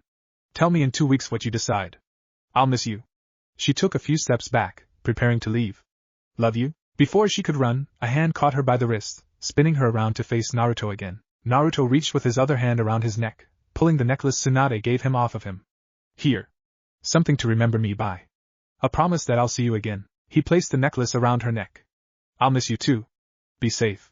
He leaned down and his lips were against hers again, gently caressing each other. Naruto wound his arms back around Hinata's waist, deepening the kiss and getting closer to her. Hinata's hands found their way to Naruto's head, massaging his hair with her fingers as Naruto licked the bottom of her lip asking for entrance. She was about to accept his tongue when he pulled away for a second. Just long enough to call out to Roki, if anyone tries to interrupt, kill them, he said before turning back to Hinata and found her lips against his again. She opened her mouth this time, allowing him access. His tongue roamed around her mouth, making her moan into his mouth in appreciation, her tongue dancing with his. Finally they broke the kiss, both panting heavily but refusing to let each other go. 2 weeks. Hinata sighed unhappily. Naruto nodded with his chin rested on her head. I'll be there, don't worry. I'll miss you. Love you too so much. Tightening her grip slightly she laughed humorlessly. I can't believe that today has become my happiest and the saddest day of my life. She sighed when he nodded in agreement. See you soon. She reluctantly left his embrace, and after one more gentle kiss on his lips, she disappeared into the forest. Demon couple. Naruto walked back to the rest of the group after cleaning up a little bit so it hadn't looked like he had been crying. What the hell took you so long? Sakura growled. Your pet nearly ripped my head off when I went looking for you. Naruto had to hold back a chuckle and raised an eyebrow to his furry companion. You said kill them, Roki reminded. Naruto thought for a moment before replying, good job. Thankful that no one interrupted. He then turned back to Sakura. You probably did something to piss him off. He doesn't like being called a pet either. I really don't think he likes you. Naruto bit back a smile before walking over to the suspicious Kakashi. What's going on, Naruto? He asked when Naruto reached him. Are you okay? No. But I will be in 2 weeks. And the conversation ended, leaving Kakashi with tons more questions. Where's Tamika? Sakura asked. She left already. Naruto sighed sadly. Gaara just raised an eyebrow at Naruto, wondering what he was thinking about. Come on, guys, we better get back to Suna. Kakashi said as the 5 ran back towards Suna. Demon couple. Gaara Kun. Matsuri's voice echoed throughout the desert as the retrieval team reached the gates of Suna. Gaara looked up and braced himself for impact as Matsuri came flying at him, latching herself onto his torso, burying her face into his chest with tears streaming out of her eyes. Don't do that to me ever again, she cried, clutching him tighter. You don't know how much you scared me. I was going to come after you. Gaara patted her hair affectionately. Don't worry, I was taken care of. The team from Konoha and Emuto saved me. Please don't worry about me. How can I not worry about you? I love you. And I can't help but worry. Just promise it won't happen again, that no one will take you away from me. Matsuri pleaded, lifting her face from his chest and looking up into his eyes. Gently, Gaara placed one hand on each of her cheeks, gently wiping her tears away with his thumbs. I promise. We'll stay together. And I'll never leave you, okay? She smiled, wrapping her arms around his neck and pushing her lips to his. Thank you, she mumbled, breaking the kiss. The rest of the group sighed at once, and realizing that they were being ignored, Temari took charge. Come on, I'll take you to your hotel where you can change, she said, giving one last small smile to the couple before leading the group away. Demon couple. Everyone was seated at a huge restaurant, but there were only few in such a large place. The people consisted of Gaara, Naruto, Sakura, Kakashi, Temari, Kankuro and Matsuri. Kakashi was a little worried. Naruto had been acting strangely, so he sat next to him and decided to ask what was on his mind. Naruto sighed at the question. Trust me. A lot is on my mind at the moment. You want to talk about it? Kakashi urged. Not really. It has something to do with Tamika, doesn't it? Or should I call her Hinata? Kakashi smirked at Naruto's shocked expression. How did you know? Kakashi smirked. She's in the bingo book. There aren't many people that walk around with giant wolves named Misaki, now are there? Naruto sighed. Yeah? It's about her. Well, what's on your mind? Naruto sighed. Kakashi. What would you do if you had the choice to stay in Konoha, but be away from the one you love, or leave Konoha and be with her? Kakashi thought about it. Well, you need to consider how much you love her, how far you are willing to go for her, and how much she loves you. If Hinata asked you to make the choice, she obviously doesn't care for you enough. Naruto shook his head. No, that isn't it. She was trying to get me to stay. She reckons the life of a missing nin isn't what I want. She wants me to stay in Konoha and become Hokage. But she can't come back with me. I wanted to go with her, but she told me I have 2 weeks, she'll be there when we fight Sasuke, and she said I need to think about it, so I can come up with a decision. Kakashi nodded and thought, well, I think you should think about each scenario. Okay, Naruto, what would you do if you were left in Konoha? You had finally become the 6th Hokage and everyone in Konoha acknowledges your skills. Your dream finally came true, but Hinata wasn't by your side. You couldn't see her. She was pretty much dead to you. Would you enjoy it? Naruto scrunched his face up and thought, sure, I would finally have achieved my dream, but it wouldn't feel right. I think I'd still feel alone. I'm not sure that is what I want. I want to become Hokage so I can protect my precious people, but if my most precious person isn't with me, is practically dead to me, I wouldn't be able to take it. Kakashi smiled slightly at Naruto. Well then, what if you were a missing nin? You had many bounty hunters after you, and don't forget the Akatsuki. You wander around cities, sleeping wherever you can find, you no longer live in Konoha, you no longer thrive to protect your home, but you had the one you love by your side every step of the way. Naruto was racking his brain to what he thought of that. I think ugh, man, this is so confusing. I think I would be okay. I'd have to worry about numerous threats and people after me, and I wouldn't have a home, but Hinata would be with me and I wouldn't be alone. She'd help me fight the Akatsuki, run from our enemies and stuff. But I don't know if I can live on the run like that. She'd be in danger all the time. Arg, she already is in danger all the time. And I'll have no alliances with other cities, friends all but forgotten. Kakashi-sensei. Why does it have to be so hard? He yelled, threatening to pull his hair out in the way he pushed his hands through it. Kakashi sighed at his student. I can't help you with this. This is your decision, and your decision alone. You need to come up with an answer, and you will have to live with the consequences. Just think about it. Ask for advice, but not the answer from others. No one will be in the same situation as you and all would act differently if and so. You need to find out what you would do, not what someone else would do. Think about every different circumstance, and how you would react to each one. Only then you will have an answer. Naruto sighed, turning back to his food. He sat there eating in silence, thinking about all that Kakashi had said, but getting more and more confused after each thought. He sighed, standing up and preparing to leave to the hotel when he saw some fortune cookies sitting in a basket. He decided to see if the fortune cookie would help him in his serious problem, and walked up and broke a cookie in half before reading the note inside. Some hard decisions you will have to make, but the true answer will be right in front of your eyes. Combine each of the paths you have decided to choose between and your answer will come. All Naruto could do was raise an eyebrow at the writing on the cookie, completely and utterly confused. Sighing at the thought that the cookie was utterly useless, and stuffed the paper in his pocket, and ran towards his hotel room, just wanting a deep dreamless sleep. Demon couple. Gaara! Matsuri! Naruto yelled as he ran up to the couple, who were, at that moment, sitting in a restaurant booth waiting to be served. I need your help. We'll be happy to help. Matsuri said enthusiastically with a smile. What's on your mind? Does it have something to do with a certain missing nin? Gaara asked with a knowing smirk. Naruto's eyes grew wide. Why does everyone know that? Is it that obvious? It's not obvious, but if you know all the details, it's easy to put together. Matsuri smiled reassuringly. Naruto nodded, a small smile on his face, and started explaining everything. He started from when Hinata confessed, then about his feelings for her, then everything that had happened after he returned from his 3-year training trip, and at last, the decision he has to make. Isn't that romantic? Matsuri cooed after Naruto had finished his story. It's not romantic. I'm confused and I need help. Naruto protested desperately. Gaara looked up at Naruto. We can't decide for you, Naruto.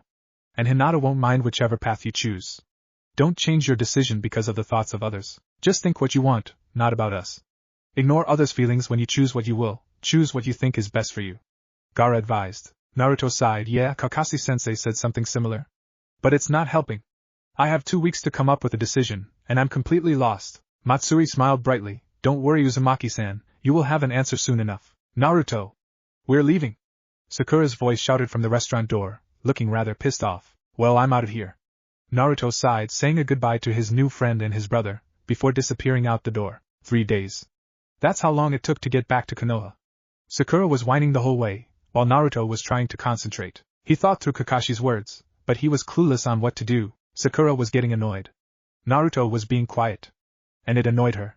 He wasn't answering any of her questions and wouldn't even glance in her direction. She yelled at him to get his attention at one stage during their trip home, but he just snapped at her and told her to shut up and that he had a lot on his mind, which made her curious, but she stayed quiet, fuming and muttering to herself. Sakura was so glad when she walked through the Konoha gates. She was finally home, and could finally get away from the awkwardness. And it just got better when Naruto and Kakashi offered to report to Tsunade without her. So she just headed home, to have a shower, relax, and watch some TV. Demon couple. Kakashi and Naruto ran towards the Hokage's office, without Sakura. Kakashi offered to report to Tsunade without her, as she needed some rest. Well, that was his excuse. He really needed to talk to Tsunade about Hinata. Well, Naruto would do that, since Kakashi hadn't actually talked to the girl during their journey. But they needed to talk to Tsunade about her, nevertheless. Tsunade-sama. Kakashi bowed respectfully, looking towards Naruto who wasn't really paying attention to his surroundings. Tsunade was looking at Naruto oddly. He hadn't said one word since he entered her office, and he was absurdly quiet. Naruto? She asked, confusion saturating her tone. He looked up, as if finally realizing where he was. Oh, hey Bachan, he said with a small smile. Tsunade gave a look to Kakashi, asking the silent question. Kakashi sighed. He's been like this for a while. I'll let him explain it. Naruto let out a breath. Okay. I'm fine. I just need to think. Hinata was in Suna. Kakashi explained, urging Naruto with his elbow to continue. Yeah, she was there, but only me, Kakashi and probably the Sabato siblings, Gaara, Temari and Kankuro, knew it was her. She came to get Gaara back from the Akatsuki, and was shocked when she saw us there. We all left after Roki found Gaara's scent and followed it, Naruto explained. Kakashi spoke then. After that I sensed a small usage of chakra, and looked back to see 2 shadow clones behind me where Hinata and Naruto were supposed to be, he said accusingly. Naruto grinned sheepishly. You noticed that, eh? Well, me and Hinata went after them by ourselves while you guys took a detour. You did what? Tsunade growled. They are after you too, Baka. And her. What do you think you were doing going after them alone? She yelled angrily. Naruto seemed unaffected by her killing intent being aimed at himself. We were fine. Hinata wouldn't be able to use all her power without a chance of being recognized, so we attacked them. We were doing well, when Hinata informed me that the rest of the group was coming, so we jumped into the trees, waiting to come out when no one noticed. Then we separated, Kakashi continued. Naruto and Hinata stayed to take on Sasori, and Temari, Sakura and I went to go after Deidara. Well, Tsunade raised her eyes expectantly. Did you get them? Deidara escaped before we could even battle, but Naruto and Hinata killed Sasori. Kakashi informed. Thank you for your report. You may leave now, Tsunade said with a smile, waiting for them to leave her office. No, there's one more thing you should know, Kakashi said quickly. Naruto, you really need to tell her of your decision. Tsunade raised an eyebrow towards Naruto. Decision? What decision? Naruto sighed. Well, before we left, I talked to Hinata privately. And I tried to talk her into coming home, but she wouldn't. Then I offered to go with her, which she also said no.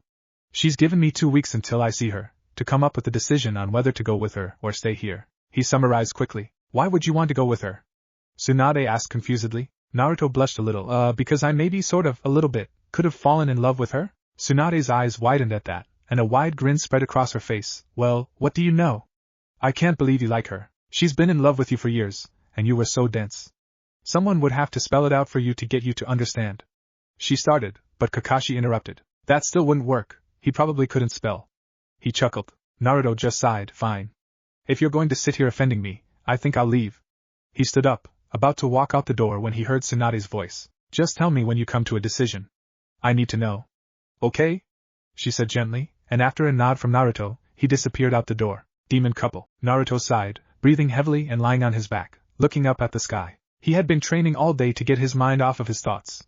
He knew that his mind had been so filled up with thoughts about Hinata. Naruto had decided that if it was going to keep him up at night, he was going to make sure he's too busy to worry about it all day. He sighed, sitting up and grabbing his head. Here he was thinking about her again. But he couldn't help himself. He jumped up, and started walking home, annoyed with himself and his dumb brain that wouldn't stop thinking. He had 3 days until he saw her again. 3 days. And he didn't have a decision. Naruto was starting to really freak out. He was trying to think of every possible solution, but he was getting nowhere. He stayed up late, often dozed off in the middle of conversations with people.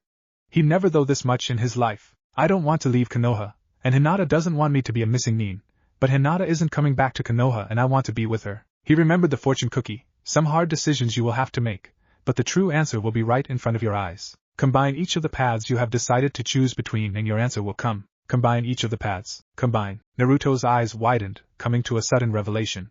I know what my decision is, he yelled out in realization and charged straight towards the Hokage's office for her assistance in his revelation. Demon couple. Tsunade sighed after listening to Naruto's decision. She smiled slightly. She would have let him leave the village if he chose to. Okay, get your team, it's time to leave for your trip. I also need to write up an extra mission for you, which starts as soon as you either rescue Sasuke, or he escapes. Who do you choose to be on your team for this mission? Naruto looked up to Tsunade, the rest of Team 7.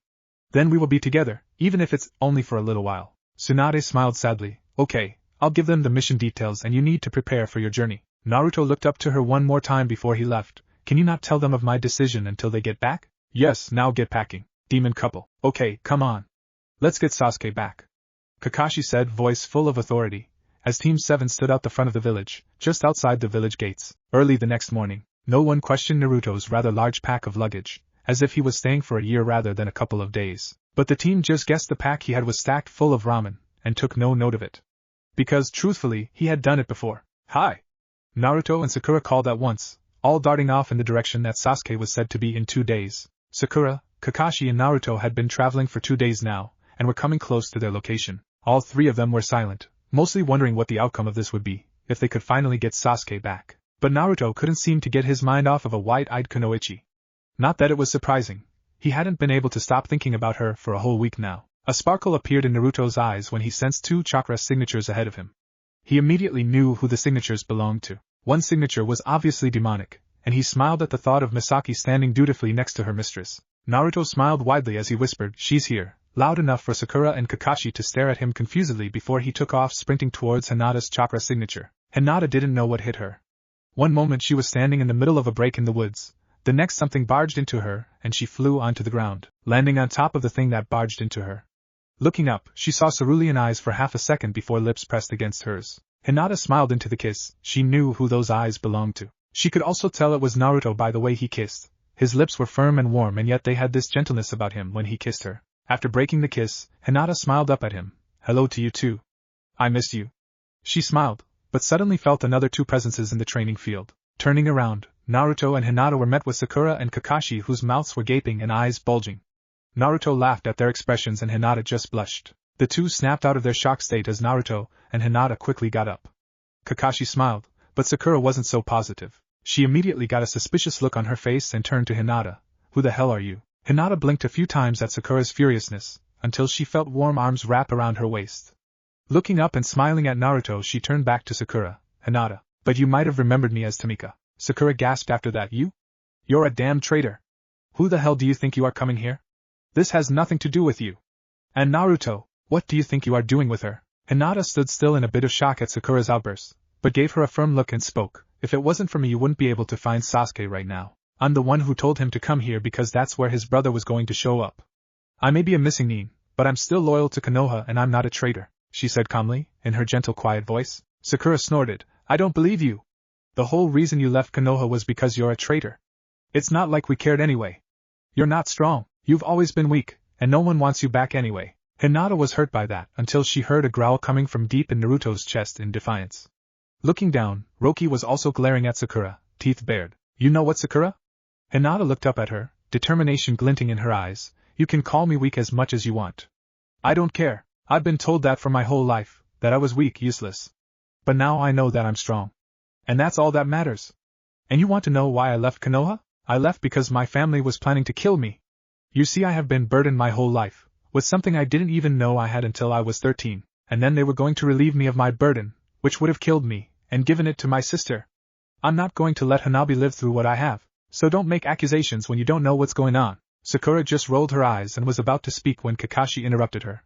"He's coming." Hinata nodded to herself and removed herself from Naruto's arms. "Hide and conceal your chakra. I don't want him to see you yet. If he sees you, he'll know it's a trap and leave, so stay hidden," she ordered. Kakashi, Naruto, Sakura and Roki complied, hiding deep into the trees where they could see, but weren't close enough to be noticed. That was when Sasuke showed up, running over to Hinata and grabbing her by the collar. "Where's Itachi?" he ordered. Misaki immediately started growling at him for threatening her mistress, but Hinata spoke up. "Misaki, don't fight," she said then, as Misaki took a step back, turned to Sasuke. "I'm not going to fight you." "There's no need for violence, Sasuke." Sasuke glared, but let her go and asked, "What are you doing here? I don't want to see you again. You better not be following me." Hinata sighed. "I'm not one of your fangirls. So why would I possibly be following you? I really don't care what you do." "Then why are you helping me find Itachi?" "Because the Akatsuki are kind of after me. And it would be a lot easier if he was out of the picture." Hinata explained, a story she had already thoroughly thought through. "Why would Akatsuki want you? You're not a Jinchuriki, wait, are you?" Sasuke guessed. "Those reasons are none of your business." Hinata secretly hoped Sakura hadn't heard that part. "I never would have guessed. You are a Jinchuriki.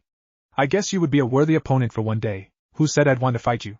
I try to avoid violence if possible." Hinata sighed, taking a few steps away from Sasuke's cold stare, coming from the girl who ran away from Konoha. "You're a missing nin now. Lots of people will want to kill you," Sasuke said bluntly. Hinata sighed, "And I'll deal with that as it comes. Even though I left my home, doesn't mean I'm not still loyal." Sasuke's eyes widened. "What have you planned?" He knew something wasn't right as soon as the word loyal came out of her mouth. He took a couple threatening steps forward, narrowing his eyes. "Itachi isn't coming, is he?" "Well, about that." Hinata kept backing away from him. That's when Team 7 decided to show up.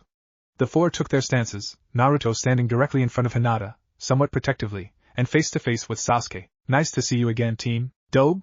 You brought the dobe here? Are you an idiot?" he yelled at Hinata. "Nah, you had to insult me? Couldn't we just talk this out casually?"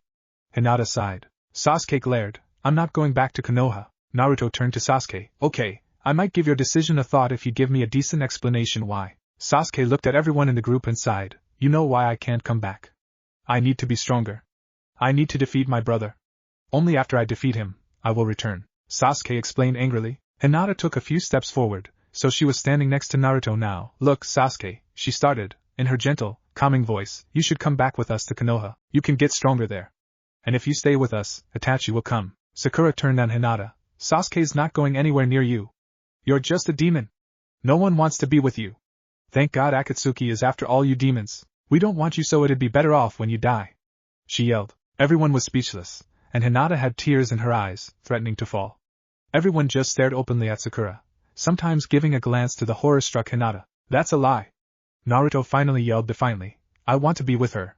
So why don't you just shut up? You have no idea what you're talking about. He growled. She looked at Naruto, shocked for a moment. You want to be with her? She's a damn Jinchuriki. Well, so am. Naruto was cut off by a small soft hand covering his mouth.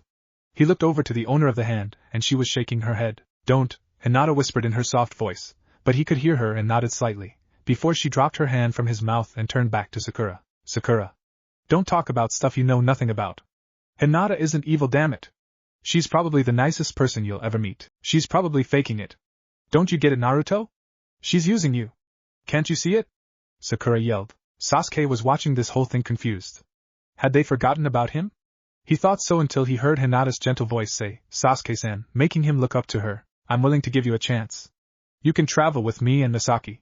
We aren't going back to Konoha, and we're getting stronger by the people we pass. Soon enough, Itachi will come after me. You will have your fight then. And then you can do what you want. Okay? Hinata asked softly. Kakashi quickly put a hand over Sakura's mouth before she could interrupt, watching Sasuke intently. Sasuke was fidgeting slightly, but looked up to her nevertheless. Okay. There's nothing else Orochimaru can teach me anyway. I'll give this a chance. Naruto gave Sasuke a small smile. I need to talk to Hinata-chan for a moment. He turned to her. I've made a decision. But we need to talk about it privately. And with a nod from Hinata, the duo retreated deeper into the forest. Demon couple. So you have made your decision? Hinata asked gently, looking up to Naruto, eyes sparkling. He smiled lovingly at her, giving her a cute kiss on the forehead. Yes. Well? Hinata snuggled her way into his chest, chin against his torso, looking upwards at Naruto. Happy to finally be able to show him affection after so long. Naruto ruffled her hair gently. I'm coming with you. Hinata raised an eyebrow, letting the information sink in. Really? Why? She asked. He grinned that smile she loved. Because I love you, silly. I've already talked to Bachan about this, and I get a year-long mission to train, in which I'll be with you. Then after the year is done, I'm going to come back to Konoha. And I'm kind of hoping you'll come back with me. We can take on the Hyuga clan together. He looked over to Hinata hopefully. Hinata was uncertain. I'm not so sure that's a good idea. He looked over to her confidently. Well, I got a year to convince you. He pecked her on the nose. She smiled at that. And you won't become a missing nin? She asked hopefully. Nope, I'm still a ninja of Konoha, just on a training mission which is to keep watch over a certain missing nin. He looked over to her meaningfully. Hinata let out a small squeak of happiness, and wrapped her arms around him, murmuring her thanks into his chest. Come on, Naruto, it's time to head back to Konoha. Kakashi suddenly appeared with the glaring Sakura by his side. I'm not going with you. Naruto looked up to the group defiantly. Huh? Why not? Sakura yelled. Talk to the Hokage. She'll explain everything. I've got a solo mission, and it starts now. Naruto looking down to the girl in his arms with a smile. What is this mission exactly? Kakashi asked Naruto, curiously glancing between Naruto and Hinata, thinking that she had something to do with it. It's confidential. Naruto said, which Kakashi roughly translated to I'd tell you but Sakura would blow up in my face and I don't feel like arguing with her in so many words. Okay. Let's go, Sakura. We can talk to Tsunade about Naruto's mission later. Okay?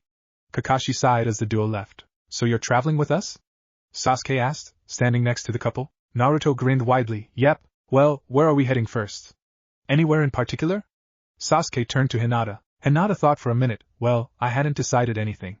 So you guys can choose where we go next. As long as we're not going to Kumo, because they are after my eyes. OH, and preferably not near Odo either, since Orochimaru is probably still after you, Sasuke. She said thoughtfully. I know. Naruto yelled in realization. Let's go to Spring Country. I want to see Princess Yuki again. Hinata gave Naruto a questioning look. You know the Princess of Spring Country? She asked. Yeah. We saved her life ages ago. Sasuke nodded. Well, it's fine with me.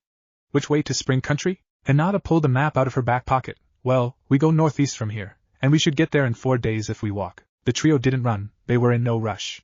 This wasn't a mission or anything, they were just wandering. Misaki and Roki were walking out the front of the group, navigating, and Naruto, Sasuke and Hinata were just behind them. Hinata was in between the men, holding Naruto's hand firmly as they continued to walk. Sasuke, Hinata asked innocently, what's it been like with Orochimaru training you? Well, every day I'd meet up with him at his training grounds. He'd show me a jutsu which I'd have to copy with my Sharingan, then practice that jutsu for the duration of the day. He explained casually. Hinata then turned to Naruto, what about you? What's it like training with Jiraiya? Naruto snored slightly, smiling at his girl. Well, he was an A-class pervert. He'd start by showing me a jutsu, giving me a brief description on how to do it and leave me to figure the rest out while he'd go peeping at girls in the hot spring. He sighed. It was really frustrating, but I learned a lot in the end. He smiled over to Hinata, squeezing her hand slightly. What about you? What have you been doing in 3 years? She sighed loudly. Traveling? I travel around countries and towns, learning some jutsu from the people who were nice enough to teach it to me, but that was very few. So I trained by myself, creating my own new jutsu out in the forest. It was awful lonely, but it got better when I got Misaki. She explained. Soon enough it was getting dark, and everyone decided to stay in a clearing for the night. Naruto set up the tents, while Sasuke collected the wood, and Hinata set out to catch some fish to cook. Hey Naruto-kun? Hinata asked as they were sitting around the fire eating the fish Hinata had cooked. What's going on with Sakura? She was so Hinata drifted off, trying to think of a word to describe her when Naruto came up with one for her. Bitcha? He tried with a smile. Yeah. Hinata agreed, looking over to him, question in his eyes. Naruto sighed loudly, putting an arm around her. I don't know. I really think she's lost it. I'm not sure, she's been like that ever since I got back from my training. She might be jealous. Sasuke tried, making everyone turn to him. Well, you know how you always fawned over her, Naruto? Now that you've finally come to your senses and got over her, she's angry. Naruto thought about that. But she doesn't like me anyway. Why would she feel bad if I finally got over her? She likes attention.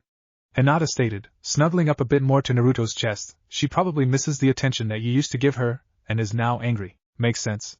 Naruto said, wrapping his arms around Hinata as she snuggled into his lap, head resting in the nape of his neck. He smiled when he felt her kiss it softly before she drifted to sleep. This is it. Spring Country. Sasuke said as they walked through 2 huge white gates. Slowly walking around the nearest town, which Princess Yuki lived, Naruto was first to see the large palace appear in the horizon. There, he yelled, pointing with his free hand which wasn't holding Hinata's. Come on, she said with a smile, let's go. After walking through the front door of Yuki's office, Sasuke and Naruto were engulfed in a backbreaking hug that Hinata happily evaded. Naruto? Sasuke? Who's this new girl? Where's Sakura? You guys have grown into handsome young men. Are you the ninja I asked for? She said with a smile, finally letting go of them and stepping back. She was still rather pretty, in her late 20s, with long black hair and bright eyes. She was wearing a sleek blue dress since it was summer here, well spring, but the heat was still there. She smiled gently at them as she waited for a reply. Hi Yuki, this is Hinata-chan. And we're just here because we're traveling around for a while. Naruto explained with a smile. Why did you ask for ninja? Sasuke asked, confused. Yuki's expression fell. So you aren't the ninja I asked for? Hinata smiled gently at Yuki. That doesn't mean we won't help. Yuki's eyes brightened when she took in the small girl, who was about up to Naruto's upper chest in size. You're so cute. Yuki squealed and engulfed Hinata in a hug which she couldn't quite evade. Sasuke and Naruto laughed at Hinata's shocked expression as Yuki let go, and Hinata stepped back gracefully in between the guys again, giving both Naruto and Sasuke a small elbow in the stomach for laughing. So you can help? Yuki said after the guys composed themselves. Yes. Sasuke answered for the group. Thank you? She said gratefully, pulling out 3 pictures from her desk. Well, there has been a rapist in the city, and I've asked for help because he's out of our league. He's raped these 3 young women in the past week, and with what we know about him, he's ninja. She continued, we also noticed that he goes after teenage girls, and always leaves the girl in the same alleyway when he's done with them. She spat out the last of the sentence, obvious disgust in her voice. We'll get him.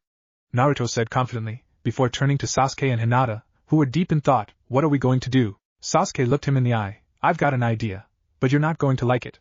Especially you, Hinata. Hinata looked up at him, hoping he hadn't come to the same conclusion she had. What is it? Sasuke looked her in the eye. We're going to have to make you his next victim. No, no, no, no, no. Naruto growled at Sasuke. We're not going to put her out there like that. I'll do it instead. I'll do my sexy jutsu and transform into a girl or something, he begged. He's a ninja, Naruto. He'd be able to tell if you're using a transformation by the slight chakra you constantly give out. Sasuke disagreed. Hinata isn't doing it. He held her protectively around the waist, refusing to let her go. Hinata sighed from in Naruto's arms. It's the only way, isn't it? She looked up to Sasuke. No. It's not the only way. Naruto yelled in defiance as Sasuke nodded. What do I have to do? Hinata asked gently. Demon couple. So, practically, we are going to dress you like a slut. Sasuke said bluntly. I don't like this idea. Naruto protested again. Neither do I. Hinata looked at him. But I'll do it, okay? You won't be far away, and if something happens you can have dibs on bashing the guy up. Hinata looked over to him, gently kissing him on the cheek. He sighed. Okay. Let's get this over and done with. Demon couple. Sasuke, Naruto, Yuki and Hinata walked through the shops, looking for clothes that would make Hinata stand out in a crowd. And of course there was Naruto, who was announcing his displeasure with the plan every 5 minutes.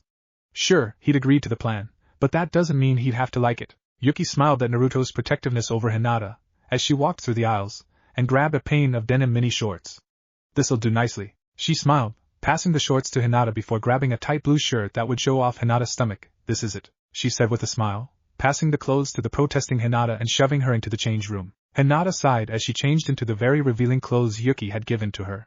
The blue singlet reached her stomach, leaving a gap and showing her well-toned stomach. Her cleavage was also showing a bit, and she knew she was going to feel uncomfortable, but she had to do it. Sighing, she put on the denim mini shorts on, which didn't reach far beyond her thighs. She pulled at the shorts a bit, but after failing in trying to feel comfortable, she opened the change room doors and stepped out. This better be worth it, she thought to herself with a sigh. Naruto was drooling at the sight before him, while Sasuke carefully kept his face unemotional and Yuki smiled at how the girl turned out.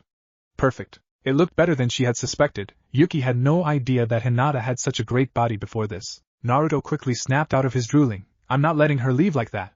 There'll be 10 guys on her in a second. Naruto protested loudly. Yuki thought for a moment. That's it. She quickly disappeared around the corner, and reappeared seconds later carrying a pair of silver high heels. Wear these. She placed them onto the ground, letting the blushing Hinata slip her feet into them. Man, you're so goddamn beautiful it's not even funny. Naruto complimented as he walked next to her. She gave him a small smile, before turning to Sasuke who was starting to speak. Okay, now you're ready. Keep this in your ear, and yell if you need anything. We'll be following you silently, he explained, handing her a small earpiece that she placed into her ear, followed by Sasuke and Naruto putting their own in their ears. Misaki and Roki will be staying with Yuki as they would attract too much unwanted attention. Oh, and one more thing. Don't ignore or avoid anyone unless you're positive that they aren't the rapist, okay? Don't worry, we'll be watching you and I'm sure Naruto wouldn't think twice before attacking them if they get too close. He gave her a pat on the back. Let's do this. Hinata nodded to herself, preparing for what she had to do. After Naruto gently kissed her on the lips, he and Sasuke disappeared out of the shop, preparing to act as normal civilians that were unknowingly going in the same direction as Hinata for the night. Hinata took in a deep breath waiting for the okay, go buzz from in her ear before walking out of the shop casually. As soon as she stepped out of the shop she felt stares on her, and they weren't staring at her face, that she was certain. She sighed uncomfortably and continued to walk down the street, waiting for people to come up to her.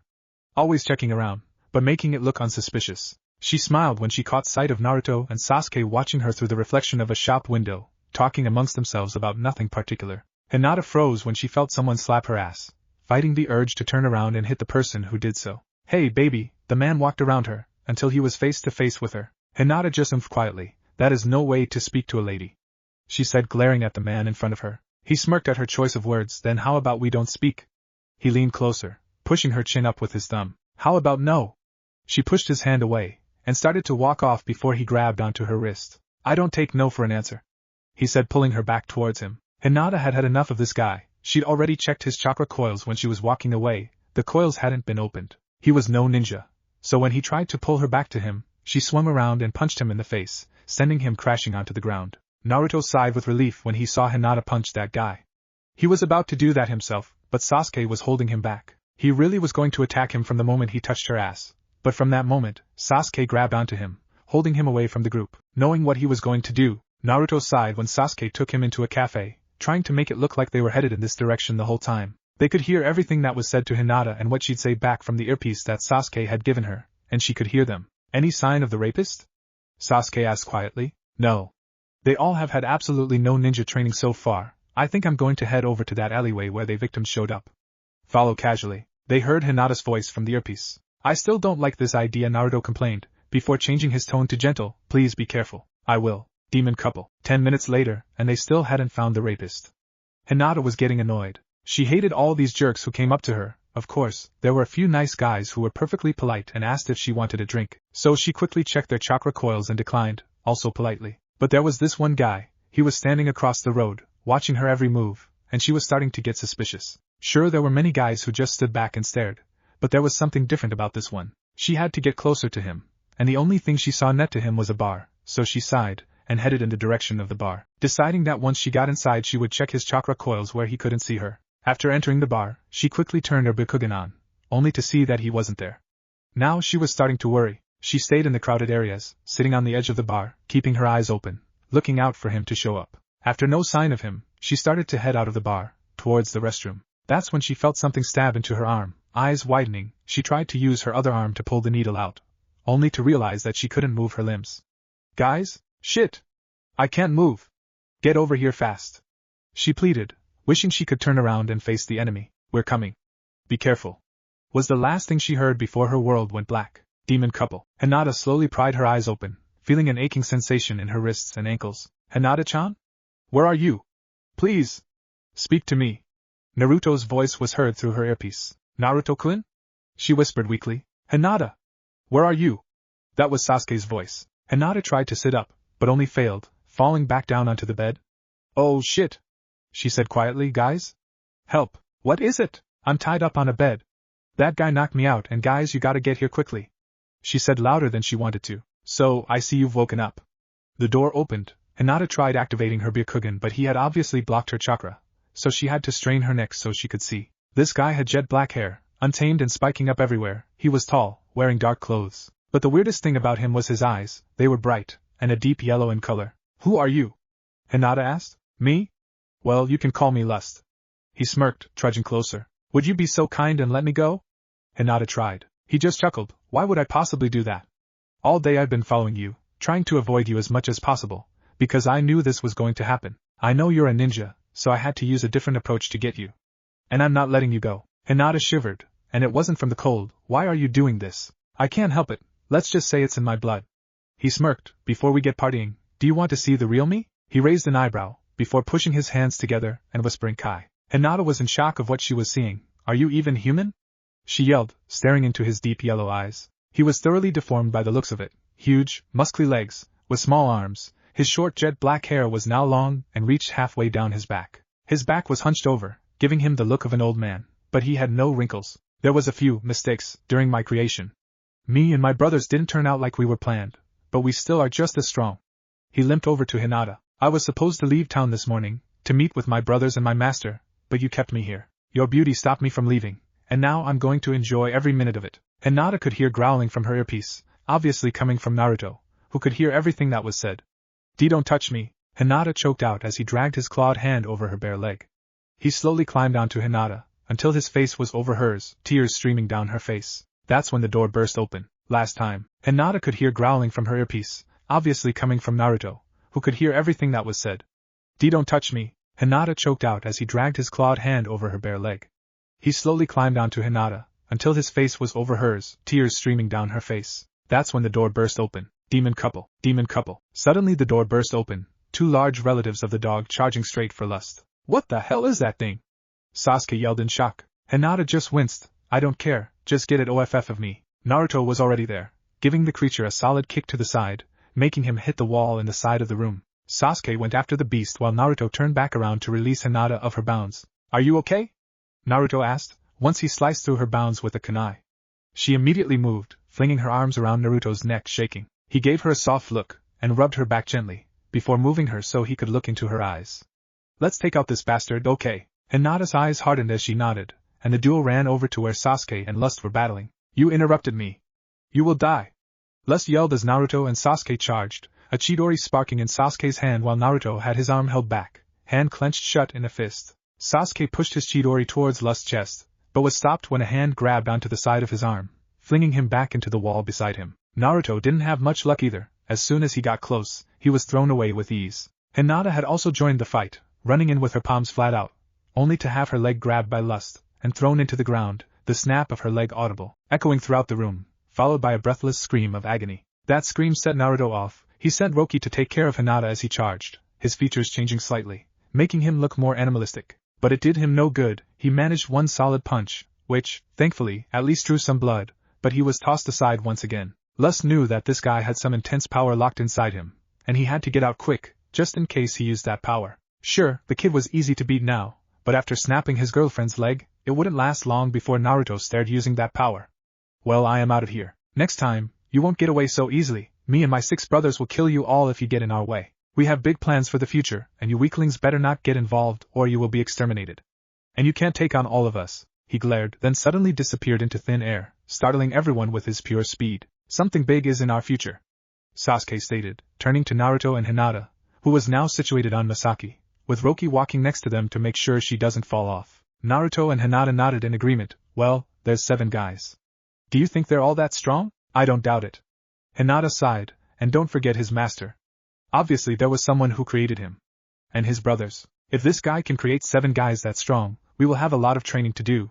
We obviously need to stop them, but they probably won't be doing anything soon. We just need to keep our eyes open for that sort of stuff. Sasuke nodded in agreement. We can't underestimate these guys, or the results will be fatal.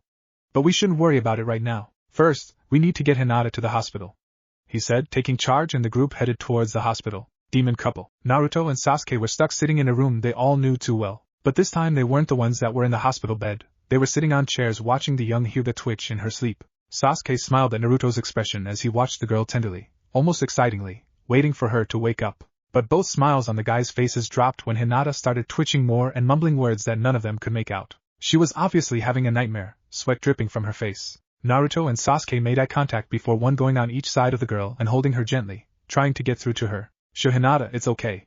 You're having a nightmare. Naruto tried but got nothing out of the girl. Sasuke wasn't having any luck either. He was holding her still to stop the trembling, and even thought about slapping her a few times, but decided not to because Naruto would have had a go at him. Hinata, come on, wake up.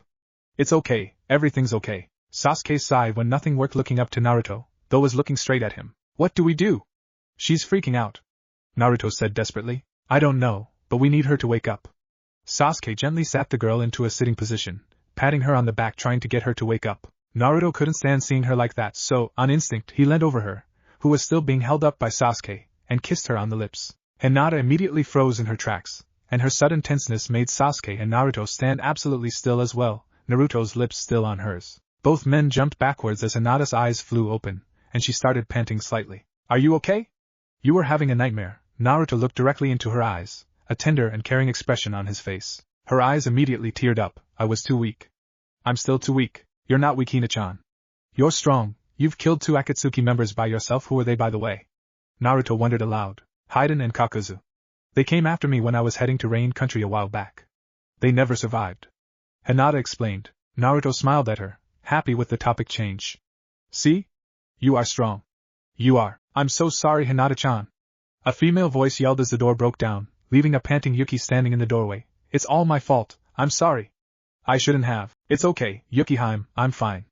It worked out in the end. Now the man is out of your country, Hinata said with a reassuring smile. Yeah, but I'm sorry.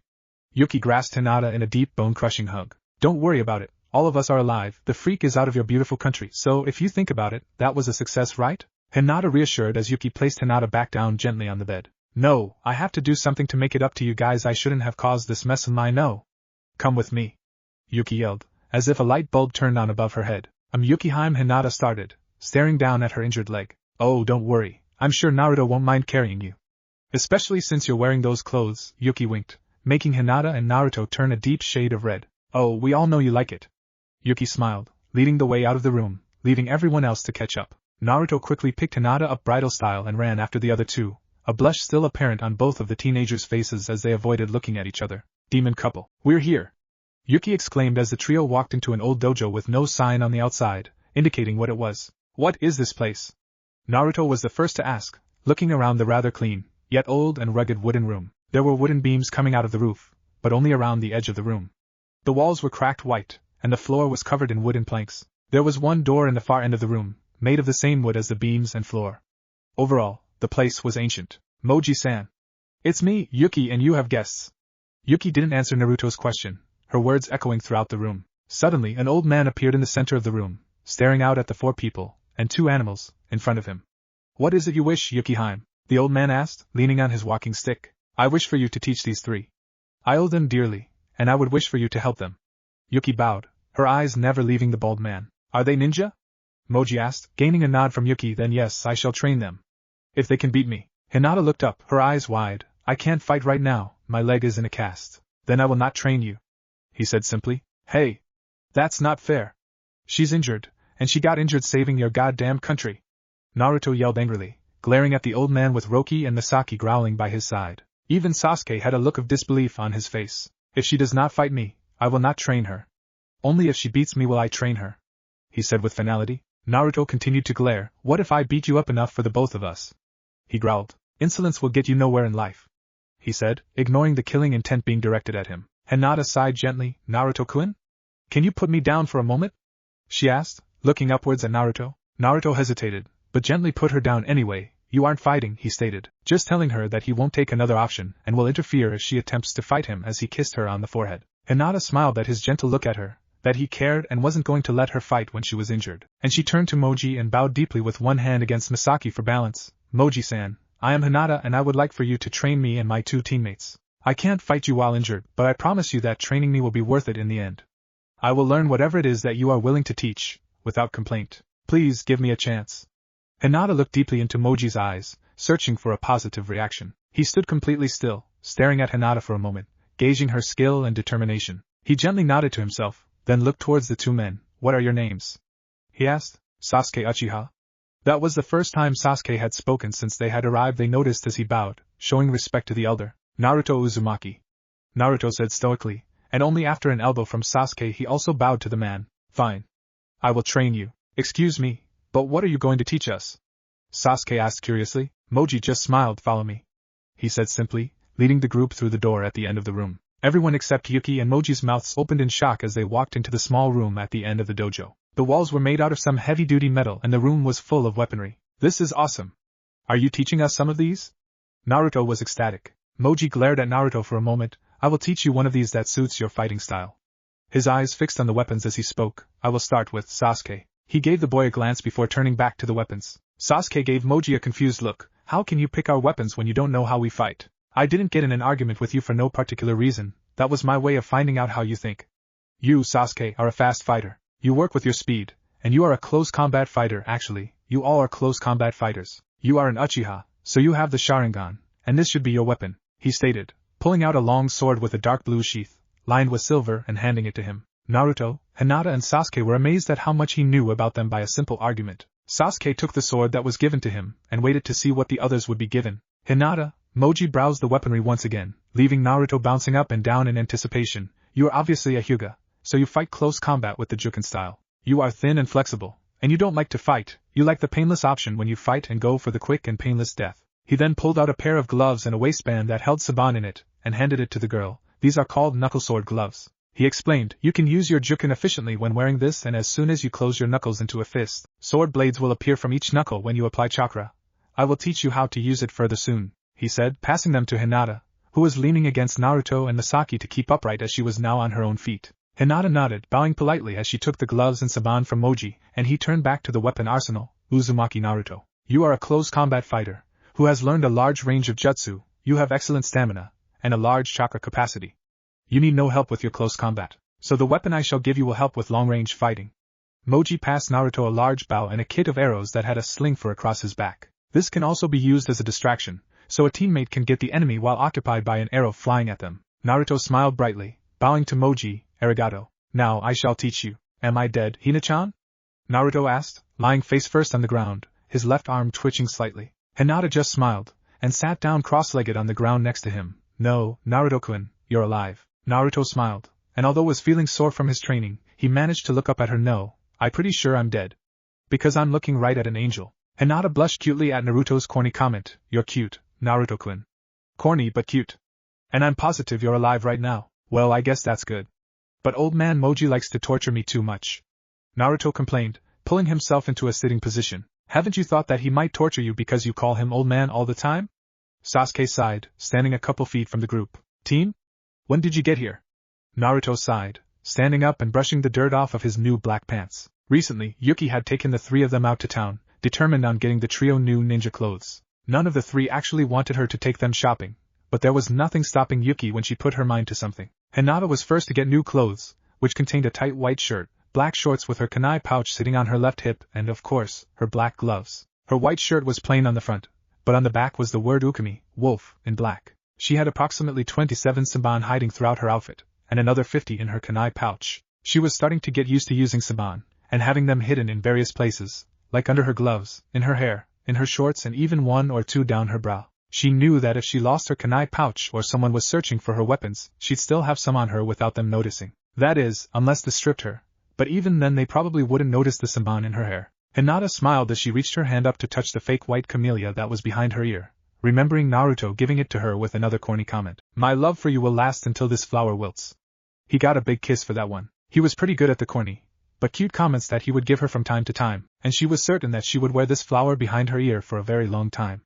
Plus, it suited her outfit. She also wore Naruto's necklace, the one Tsunade had given him. After seeing each other again, Hinata had tried to give it back to him, but he said she should keep it, that he wanted her to look after it for him. Naruto was the next unfortunate victim of a wardrobe change. He wore a dark blue muscle shirt, black shinobi pants, a dark orange jacket, and of course, he had his Konoha Hitaichi shining beautifully on his forehead. The jacket he now wore was plain orange, with his classic red swirl on each shoulder and the word Kitsune, fox, engraved on the back. Yuki had taken a lot of effort to get each of them an engraving on the back. He also had his bow and arrow slung across his back, where it was easily reachable for him to use without much effort. He also wore the silver wolf necklace that Hinata had given him in a letter so long ago with pride. Naruto quite liked his new outfit, and his teammates, well, mainly the shorts that his girlfriend was wearing, that showed her smooth, strong legs that he adored so much. But he quickly removed those thoughts from his head after remembering the comment she made about all her samban hidden in her clothes, and that no one would able to find them, all. He sighed to himself with a content smile, just happy that she was kind and would never hit him with a samban anyway, well, unless they were training. Sasuke learned to not complain after the upside whack to the head Naruto got for complaining about shopping, and took his punishment seemingly willingly for the sake of not to get injured. Sasuke's clothes were a lot like Naruto's, just different in color. His muscle shirt was a light gray in color, but his pants the same black as Naruto's. He wore a dark blue jacket, with the Uchiha clan symbol on the shoulders instead of Naruto's red swirl. Also, written on the back of Sasuke's jacket was the word, Hibi, snake, and he had his sword sheathed on his right leg, his kunai pouch on his left. Sasuke looked up at the other two, who seemed as they were thinking about something, their eyes a distant look in them as they still stayed on the training ground floor. That's when he remembered he hadn't answered Naruto's question. I got here just now, Moji-san says that training's over for the day. We have our finishing test tomorrow, and we have to beat him to finally finish our training. Sasuke recalled, looking at the couple as they snapped out of their thinking state. Oh yeah, we'll kick the old man's ass. Naruto smiled widely. Sasuke? Can you help me up? Sasuke chuckled. Come on, Dobe, let's get back to the hotel. Sasuke said as he slung Naruto's arm around his shoulders and Hinata led the way back to their hotel. Demon couple. Okay, let's make a deal. If we beat Moji-san, I will let you take me on a date tonight. Hinata said to Naruto as they walked towards the dojo with Roki and Misaki by their sides and Sasuke walking a couple meters ahead of them. Naruto grinned widely, finally.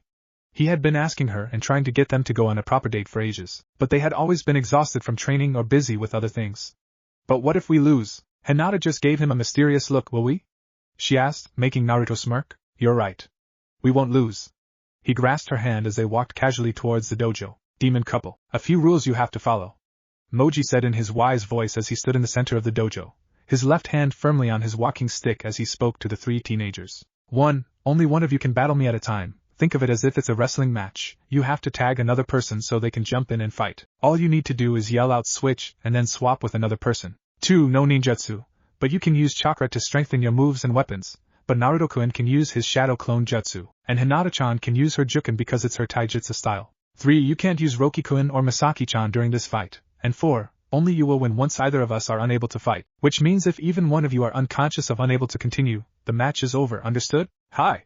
They all said at once, before turning to each other. Who's first? Naruto asked. You. Sasuke said confidently. No one had actually said anything, but Sasuke was sort of the leader of the group, and no one really disagreed with that choice. He kept quiet and lingered in the back during most confrontations, making people usually believe that Naruto was in charge, but all three of them knew that Sasuke was practically the leader of the group from some unspoken agreement. Naruto, you shall go first. You have the most stamina out of all of us, and your shadow clones will be able to see how he fights. Me and Hinata will watch and decipher his strengths and try to find a weakness as you fight him, then tell you of what we came up with when we swap. Okay, that's fine with me. Let's get this going.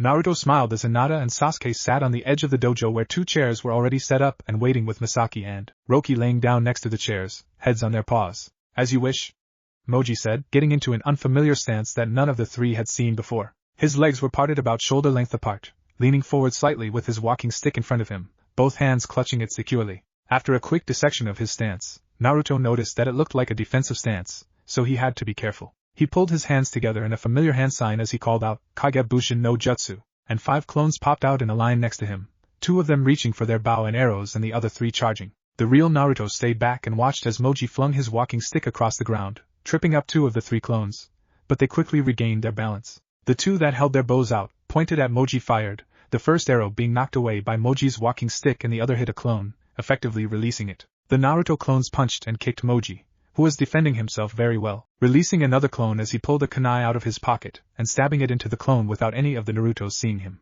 Moji, however, nearly lost it when Naruto shot an arrow at him, hitting him in the calf, which he wasn't expecting, and the Naruto he was in close combat with landed a punch to his shoulder. But before the clone could do any damage, Moji pressed a hidden button on his staff and 3 small black balls came rolling out the bottom of his walking stick, all 3 blowing up in black smoke, filling the dojo completely. Approximately 3.5 seconds later, Sasuke and Hinata heard Naruto call out, "All my clones are dispatched, and I can't see through this smoke." Hinata, who had her Byakugan opened, yelled out, "Switch!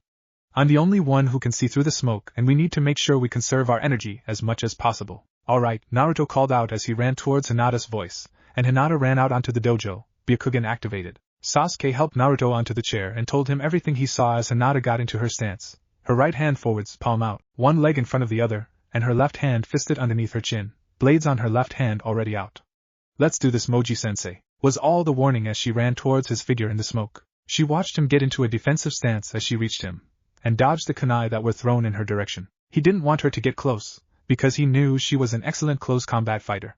So he was trying to keep her back. Quickly she pulled out some saban that was hiding under her left glove with her bladed hand and threw them at Moji, but he sensed them and dodged before they could impale his neck and temporarily paralyze him like she intended. The next thing she knew, saban were flying at her in an alarming speed, all coming out the end of his staff. Hinata got as low to the ground as possible to dodge the saban, and spat one saban of her own out of her mouth which was heading towards his foot. Luckily for her, he didn't notice that one until it impaled a ligament in his foot, making him need the walking stick a lot more than before. Smiling to herself, Hinata jumped up and once again charged towards Moji, swinging her clawed hand across his torso, which was stopped by his staff, but that was only a decoy. Her left hand was sent over to his arm holding the staff, and blocked some of the tenketsu in his arm. By now, the smoke had all faded from the room, and Hinata was surprised to see the bottom of his wooden staff suddenly peel of the edges and reveal a long blade that looked a lot like a sword with a wooden hilt.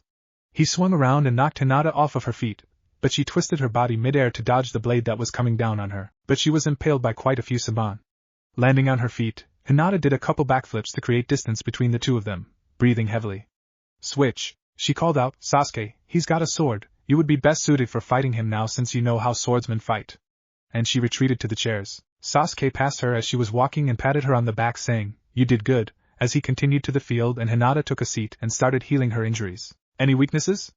Naruto asked as she sat down. "I tore a ligament in his left ankle, and he can't use any chakra in his right hand anymore, so that means no more tricky stuff with his staff. He won't be able to change it anymore, so it will stay a sword," Hinata summarized. Naruto just smiled at her, "That's my girl," and tousled her hair slightly before turning back to the fight. Moji was panting by now, since he had already been through Naruto and Hinata, and all Sasuke and Moji were doing were parrying and blocking. That is until Sasuke pulled out a kunai with his free hand from his kunai pouch and pierced Moji's left shoulder with it. But Moji used that to his advantage. He spun his leg across the ground, tripping Sasuke up and sliced Sasuke's leg with his sword. Luckily for Sasuke, the wound wasn't deep, but it was painful. Quickly getting back into stance, Sasuke charged once again, strike, parry, dodge, feign, parry, strike, dodge, and he continued to close up with their sensei as the other two watched intently. In the corner of his eye, Sasuke saw something shine on the ground, so, doing a leg sweep to distract Moji, he reached down and picked up the senbon, throwing it at Moji's injured arm with deadly accuracy, then running in with his sword before Moji could gather what was going on.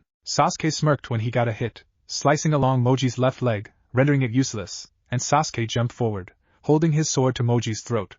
"We win," he smirked. Moji nodded, and Sasuke retracted his sword, sheathing it at his side as Hinata ran over and started healing Moji's wounds before working on Sasuke's. She had already healed Naruto while the two were standing back and watching the fight, so everyone was soon in perfect condition. "You did well," Moji started as the 6 of them, including the animals, took a seat on the floor. "You have all passed my expectations and there is nothing more I can teach you. What you need now is experience, and knowing Naruto, he will be getting in enough trouble for all of you to be able to get more than enough of experience." Naruto protested rather loudly at that as Hinata giggled and Sasuke chuckled. "I am proud to be teaching you, and one day, when you all are highly known ninja, I will be proud to tell people of how I taught these legends." He smiled gently, gaining a hug from Hinata. You've probably stayed here in Spring Country for far too long, you should probably continue your travels. But if you ever pass by, you know where to find me. Hinata gently broke her hug. This is definitely not the last time we'll see you, Moji-sensei. And with that, Hinata bowed respectfully and gave the man a kiss on the cheek. Thank you. Hey! Naruto complained. Nah, now look old man, you're stealing my girlfriend away from me. He joked, making everyone laugh. He then held out a hand for Moji to shake. Goodbye, old man. This is probably be the last time we'll see you in a while. Sasuke then held his hand out to be shaken. Yes, we shall leave tomorrow, as I heard someone has a date tonight. He gave a pointed look at his teammates, who just smiled, Hinata with a small blush. Goodbye, Moji-san. And he also bowed respectfully as they headed off back towards their hotel to pack, and for Naruto and Hinata to get ready for their date. Sasuke watched with an amused smirk as Naruto trudged around the hotel room he and Naruto shared, only wearing a pair of black-tinted jeans as he kept mumbling to himself about his blue shirt. Sasuke had seen the shirt about half an hour ago half hidden under Naruto's pillow, but he wasn't going to tell Naruto that any time soon. Plus, Naruto hadn't asked him so he wasn't technically lying. Roki sighed. He had also seen the shirt his master was looking for, and he decided that it had gone on for long enough. Check under your pillow, Baka. Roki informed as Naruto followed his instructions. There it is.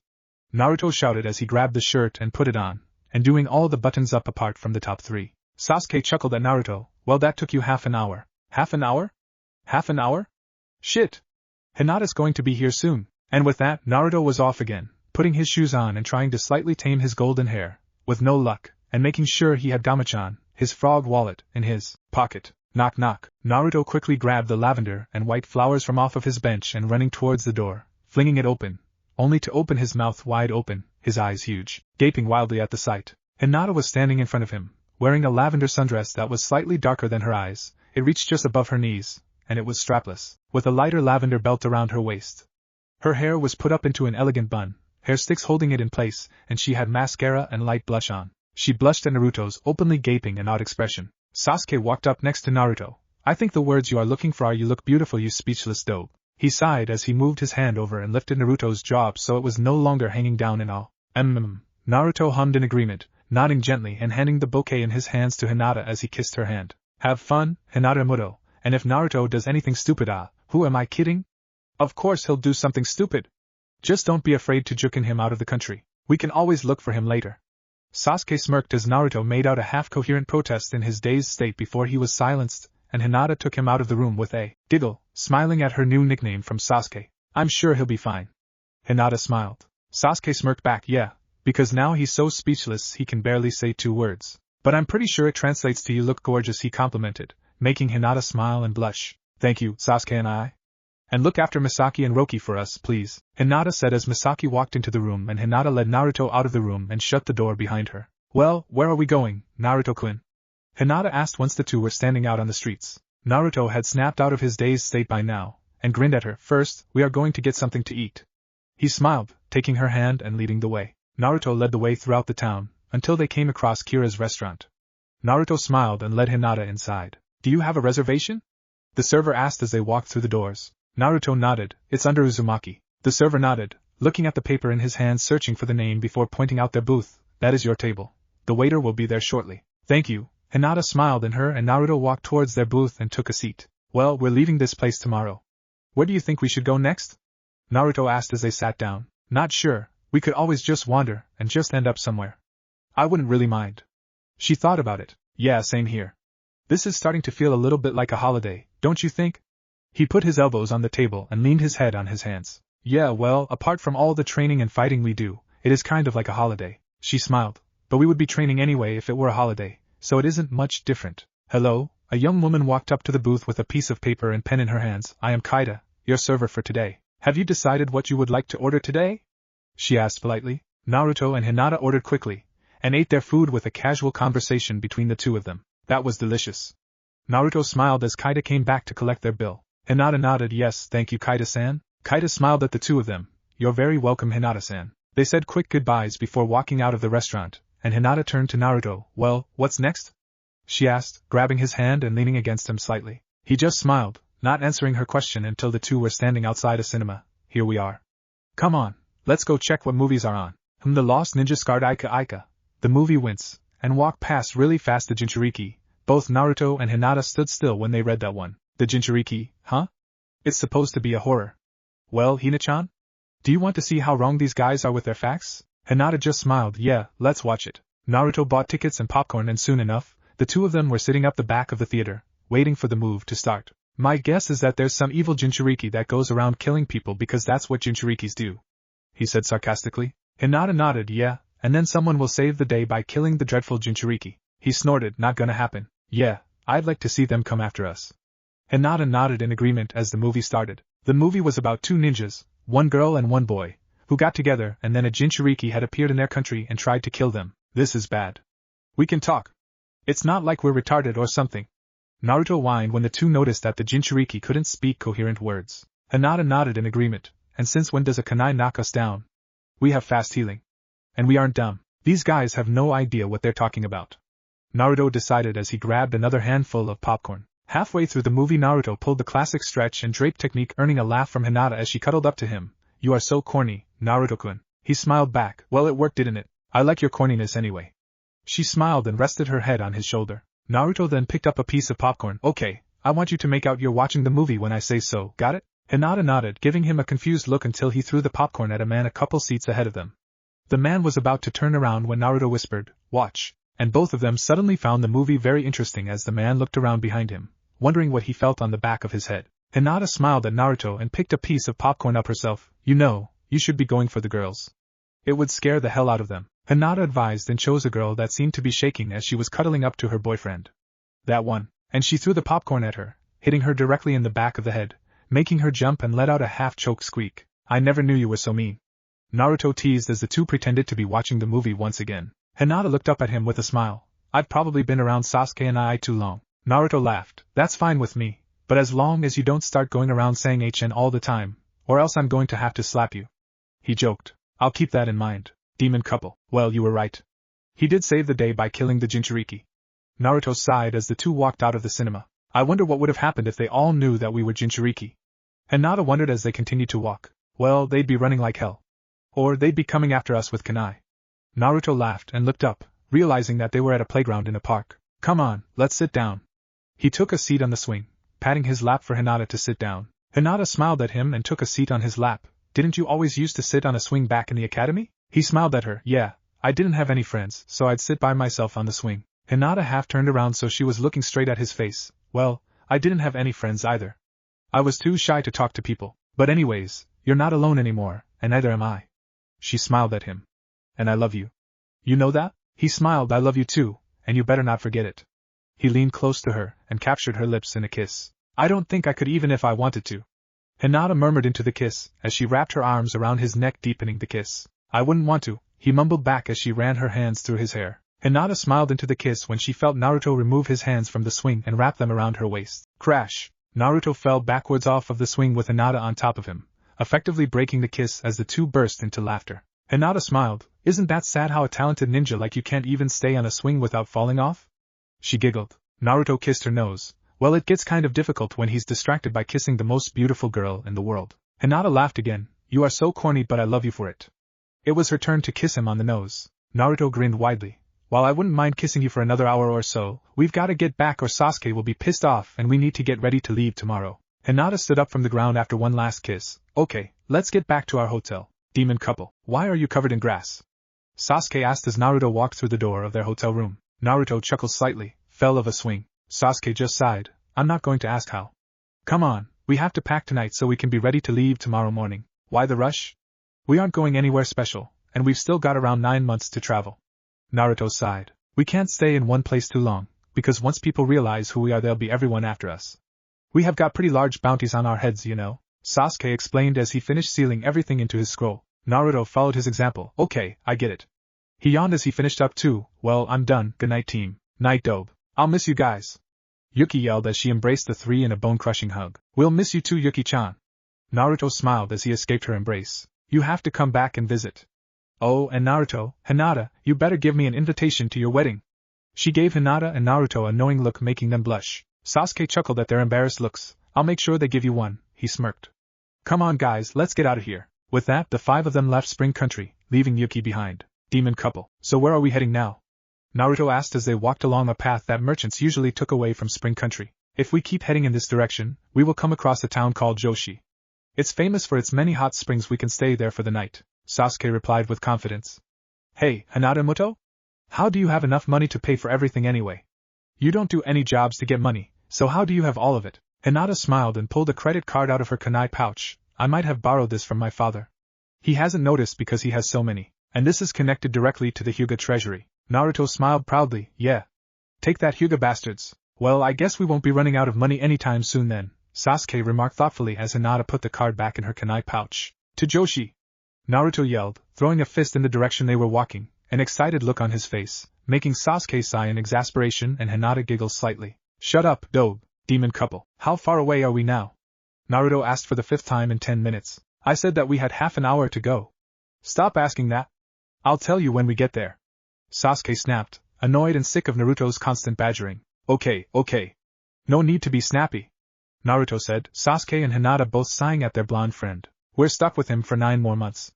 Hinata, if I show signs of madness, you're going to have to kill me. Sasuke turned to the raven-haired girl who was walking next to him. Got it. Hinata giggled slightly. But you have to do the same for me, because I'm pretty sure I'll be stuck with him for a lot longer than 9 months. Yeah, well, you're going to have to tame him if you want to keep him. Trust me, if you do it would be better for everyone. I'll get right to that. Hinata smiled at her brother-like figure. Hinata and Sasuke did look fairly similar, even though they weren't blood-related. So that's why they were pretending to be siblings during their travels. They had already talked about this, and if anyone asked, Sasuke and Hinata were brother and sister. Naruto was still Hinata's boyfriend and the three were on a holiday traveling across the world. They had planned this out since they first began a team, because if anyone recognized them, they would immediately have hunter names after them. Demon couple. Welcome to Joshi. That was written on a sign that the 5 came across a half an hour later. Finally! Naruto yelled dramatically as he kissed the sign. Sasuke and Hinata just sighed at the blonde as he continued to dance around, hugging nearby trees, and Hinata, dramatically. Okay, guys, I'm heading for the hot spring. Hinata sighed as she pried Naruto off of her and kissed him on the cheek. You guys coming? Sasuke nodded, grabbing Naruto. Yeah, we're coming. This guy really needs to relax. Roki, Misaki, stay out here and just relax for a bit. Okay? Hinata patted the dogs on their heads before walking into the women's side of the hot spring. Yes, mistress. Misaki nodded to her mistress before watching her disappear behind a door. Hinata smiled to herself as she took off all of her clothes and placed them in one of the lockers supplied, placing her fake white camellia on top of her neatly folded pile of clothes. Humming to herself, she placed a towel around her body and walked out into the hot springs. That's when it hit her. Hinata felt a presence staring directly at her. Looking around, there was only 2 other people in the hot spring, and the 2 blonde women were having a pleasant conversation with each other, and neither of them were looking at her. She heard a very quiet perverted giggle from on the other side of the wooden wall, and caught sight of a small peephole in the wood. Stupid pervert, she thought to herself as she turned her back to the guy, activated her Byakugan, and made it look like she was running her hand through her hair but really pulled out a senbon, and threw it accurately through the peephole. Hinata's eyes widened when she saw the old man jump out of the way of the senbon, and resumed the same position as before. Scowling to herself, she deactivated her Byakugan, and removed herself from the hot spring to give the guy a piece of her mind. Tightening the towel around her, she walked out of the hot spring and towards the still giggling man. Pervert. She growled at him, and kicked him away from the peephole. She knew this guy was a ninja, or else he wouldn't have been able to dodge her senbon. Hell, he wouldn't have even been able to see the senbon until it was too late. The man quickly got off of the ground. You're good, I barely noticed you. But I am the legend. He was cut off by 2 half-dressed people and 2 dogs intruding in the scene. What the hell is going on here? A half-dressed Naruto yelled, only wearing pants and 1 sock, with Sasuke by his side, both of their hair dripping wet. Naruto locked eyes with the pervert that was peeping on the women's spring. Ero-senin? He asked incredulously. Sasuke's eyebrows rose. This guy was your sensei? This pervert was your sensei? Hinata rephrased his question. Pervert? Naruto glared at the older man. You better not have been peeping at Hinata-chan, he said, voice low and threatening. Jiraiya just looked at the 3. Nope. I was hoping, but she never took her towel off. She would have been great research for my next book though, by the look of... He was interrupted once again, but this time it was a punch to the face. Hinata was blushing madly when Naruto punched Jiraiya in the face. Shut up. You damn pervert, stop damn staring at my girlfriend. Hinata tightened her towel around her while Jiraiya got up off of the ground. Girlfriend I? Well, I have taught you well. She is so much better than flat-chested Pinky you were after before. Jiraiya nodded to himself in acceptance. Whatever, Ero-senin. Let's go sit down somewhere. I have to tell you everything. Naruto exclaimed. Naruto-kun? You and Sasuke and I should probably finish getting dressed first. And if you hadn't noticed, I'm only in a towel. And I'm not leaving like this. Hinata informed. Oh, right. Naruto smiled, scratching the back of his head. Wait for us outside when you're done. And gave her a peck on the forehead. demon couple. So, why are you with two missing neens? Jiraiya asked Naruto as the six of them were sitting in a booth of a small cafe. Naruto and Hinata were on one side of the booth, Jiraiya and Sasuke on the other, with the two dogs lying on the floor by their feet. Well, you know how when we were training I'd always talk about this girl I miss so much, and wanted to see so badly? He asked, making Hinata blush brightly. Jiraiya nodded. Yeah, that was Hinata-san, wasn't it? Now it was Naruto's turn to nod. Yeah, and when I finally got back she wasn't there, and we went to the Hokage's office and she showed me that letter? Well, I was determined to see her again, and then when I went to Tsunade to save Gaara she showed up. We talked and I tried to get her to come back with us, then I tried to go with her, but she told me I shouldn't become a missing nin without at least thinking about the consequences. Then she told me she knew where Sasuke would be, and she said I should have my decision by then when we see each other again. Naruto summarized. Then we found Sasuke, and he decided to leave with Hinata, and I am on a mission which involves keeping an eye on two missing nin. Well, it was originally one, but I got another one added onto the pile. Oh yeah, and I've got to convince these two to come back to Konoha with me when I'm done. Well, kid, you've done a lot while I had been gone. There's been some commotion while you've been gone. Apparently, an old Konoha nin, by the name of Takisho, has been experimenting and creating some unknown, unbelievably strong half-human creatures, and he's trying to get back at Konoha. We don't know anything about the creatures yet though, which is why I'm around. The last one was found in Spring Country, so I'm headed there to check it out. Jiraiya explained. The other three people on the table's eyes opened up in recognition, when Hinata decided to speak up. Jiraiya-sama? He's no longer in Spring Country. It was one of the mutants. We've already seen him, and he isn't the least bit human. She shuddered at the memory, getting a reassuring hug from Naruto and a sympathetic look from Sasuke. Jiraiya's eyebrows shot up. Well, I need to know everything you know about him. He turned to Sasuke. I don't know much, you should be asking Hinata, she was the one who had first-hand experience with him. Sasuke pointed out. Hinata shuddered again before turning to Jiraiya. Well. His name was Lust, and his name was the best thing to describe his attitude. He told me he has 6 other brothers. Like him, I mean, all mutants. He disguised himself as a human. The only odd thing about him as a human was his bright orange eyes. Hinata summarized rather awkwardly. When he was in his true form he looked rather demented. He had a hunchback, huge muscly legs and a small torso. He still had his orange eyes, but he wasn't human. How come Hinata had first-hand experience, and the rest of you didn't? Jiraiya asked, rather confused. Naruto sighed and patted Hinata reassuringly on the back. That's not something we want to think about, Jiraiya. If you want I'll tell you later, but some of us would rather not relive those events right now. Jiraiya just nodded in understanding. Well, overall, I'm proud of you, boy. You seem to have come far since I last seen you, and you've done a great job in looking after Hinata-san. Thanks a lot, Ero-senin. Naruto acknowledged with a small smile. Hinata smiled too, gently getting up from Naruto's lap. Well, I'm going to go back to the bathhouse. This time, I'm actually going to get in the water, and there better not be any more perverts. I really need to relax all my muscles. Sasuke nodded to the girl. If you need us, get Misaki to seek us out. We won't be too far, probably looking for a hotel. Hinata nodded in recognition and thanks, before turning to Naruto who had started to speak. We'll see you soon. He smiled at her, earning himself a peck on the cheek before Hinata walked out of the room. Wyytshshhh. Jiraiya made a whipping noise. He is whipped. Sasuke agreed with a smirk. I am not whipped. Naruto complained, earning an "oh, really?" from both Jiraiya and Sasuke. Demon couple. That was relaxing. Hinata sighed as she walked out of the hot springs. Misaki? Where are the boys? She thought as she walked casually down the road, sitting outside the Sunnyside Hotel getting a bite to eat. Hinata heard Misaki's voice echo through her head. Thanks, Misaki. Are you with them? And what about Jiraiya-sama? Jiraiya isn't with Sasuke and Naruto, but me and Roki are staying with them. It's close to that restaurant we stayed at lunch. And with that, the conversation ended and Hinata walked towards the group. A bustling feeling ran over her as she was about to reach the group, causing her to freeze and look around. Someone strong was near. Realizing they might be watching her, she acted natural and walked the next 10 steps to her comrades. You feel it too, huh? Naruto asked as he saw Hinata acting uncomfortable. He went over to give her a hug when she stopped him. Wait. If there is someone watching us, we don't want to give them any information about ourselves, Hinata said rationally, watching as Naruto nodded in agreement, although he had a disappointed look on his face. Hinata, check our surroundings with your Byakugan, Sasuke said. Hinata did as he said, but what she saw wasn't a good thing.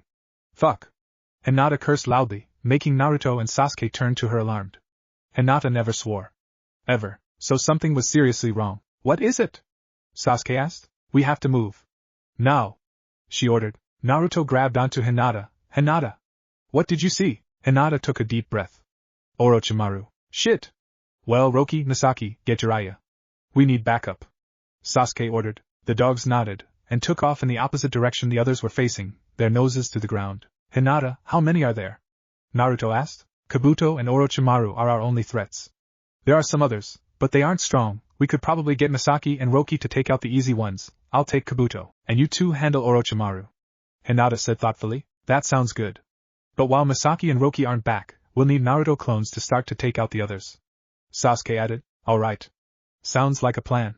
How many are there, Hinata? Naruto asked. Only about 100. They aren't very strong, apart from Orochimaru and Kabuto. I think they think that Sasuke's alone. Hinata guessed. Alright, then we use that to our advantage. You two conceal yourselves, and when they are distracted, Hinata, you take on Kabuto, and try to get him alone. And Naruto, will do the same for Orochimaru. How far away are they? Sasuke turned back to Hinata. 800 meters and gaining fast.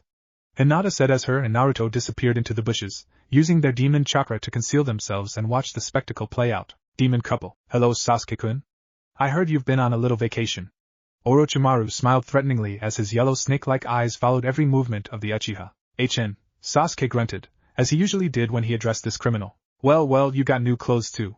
Interesting. Kabuto noticed. Well, now vacation's over, and you need to get your training back on track. Kabuto glared, a little jealous of Sasuke and how he was always Orochimaru's favorite. No. Sasuke stated confidently, looking straight into the eyes of his ex-teachers. That isn't your decision to make, Sasuke-kun. Orochimaru continued to smile. All of Orochimaru and Kabuto's henchmen were standing back, waiting for orders, and since they were far back, Naruto and Hinata chose their time to strike. Hinata saw Misaki, Roki and Jiraiya closing in, so she knew the henchmen would be taken care of. Pulling out more demon chakra, Naruto and Hinata used it to speed forward at an alarming rate, Hinata delivering a charged palm strike to Kabuto's back, sending him flying into the forest and herself running after him, while Naruto knew his wouldn't be as easy. He charged Orochimaru, and knowing the Sannin would block any attack to him, sent a Rasengan straight towards the ground at their feet, sending both flying in different directions. Sasuke ran after Orochimaru and Naruto quickly regained his balance and followed, leaving all the henchmen to stand there, as their backup finally made it to the group. Demon couple, with Hinata, Hyuga Hinata.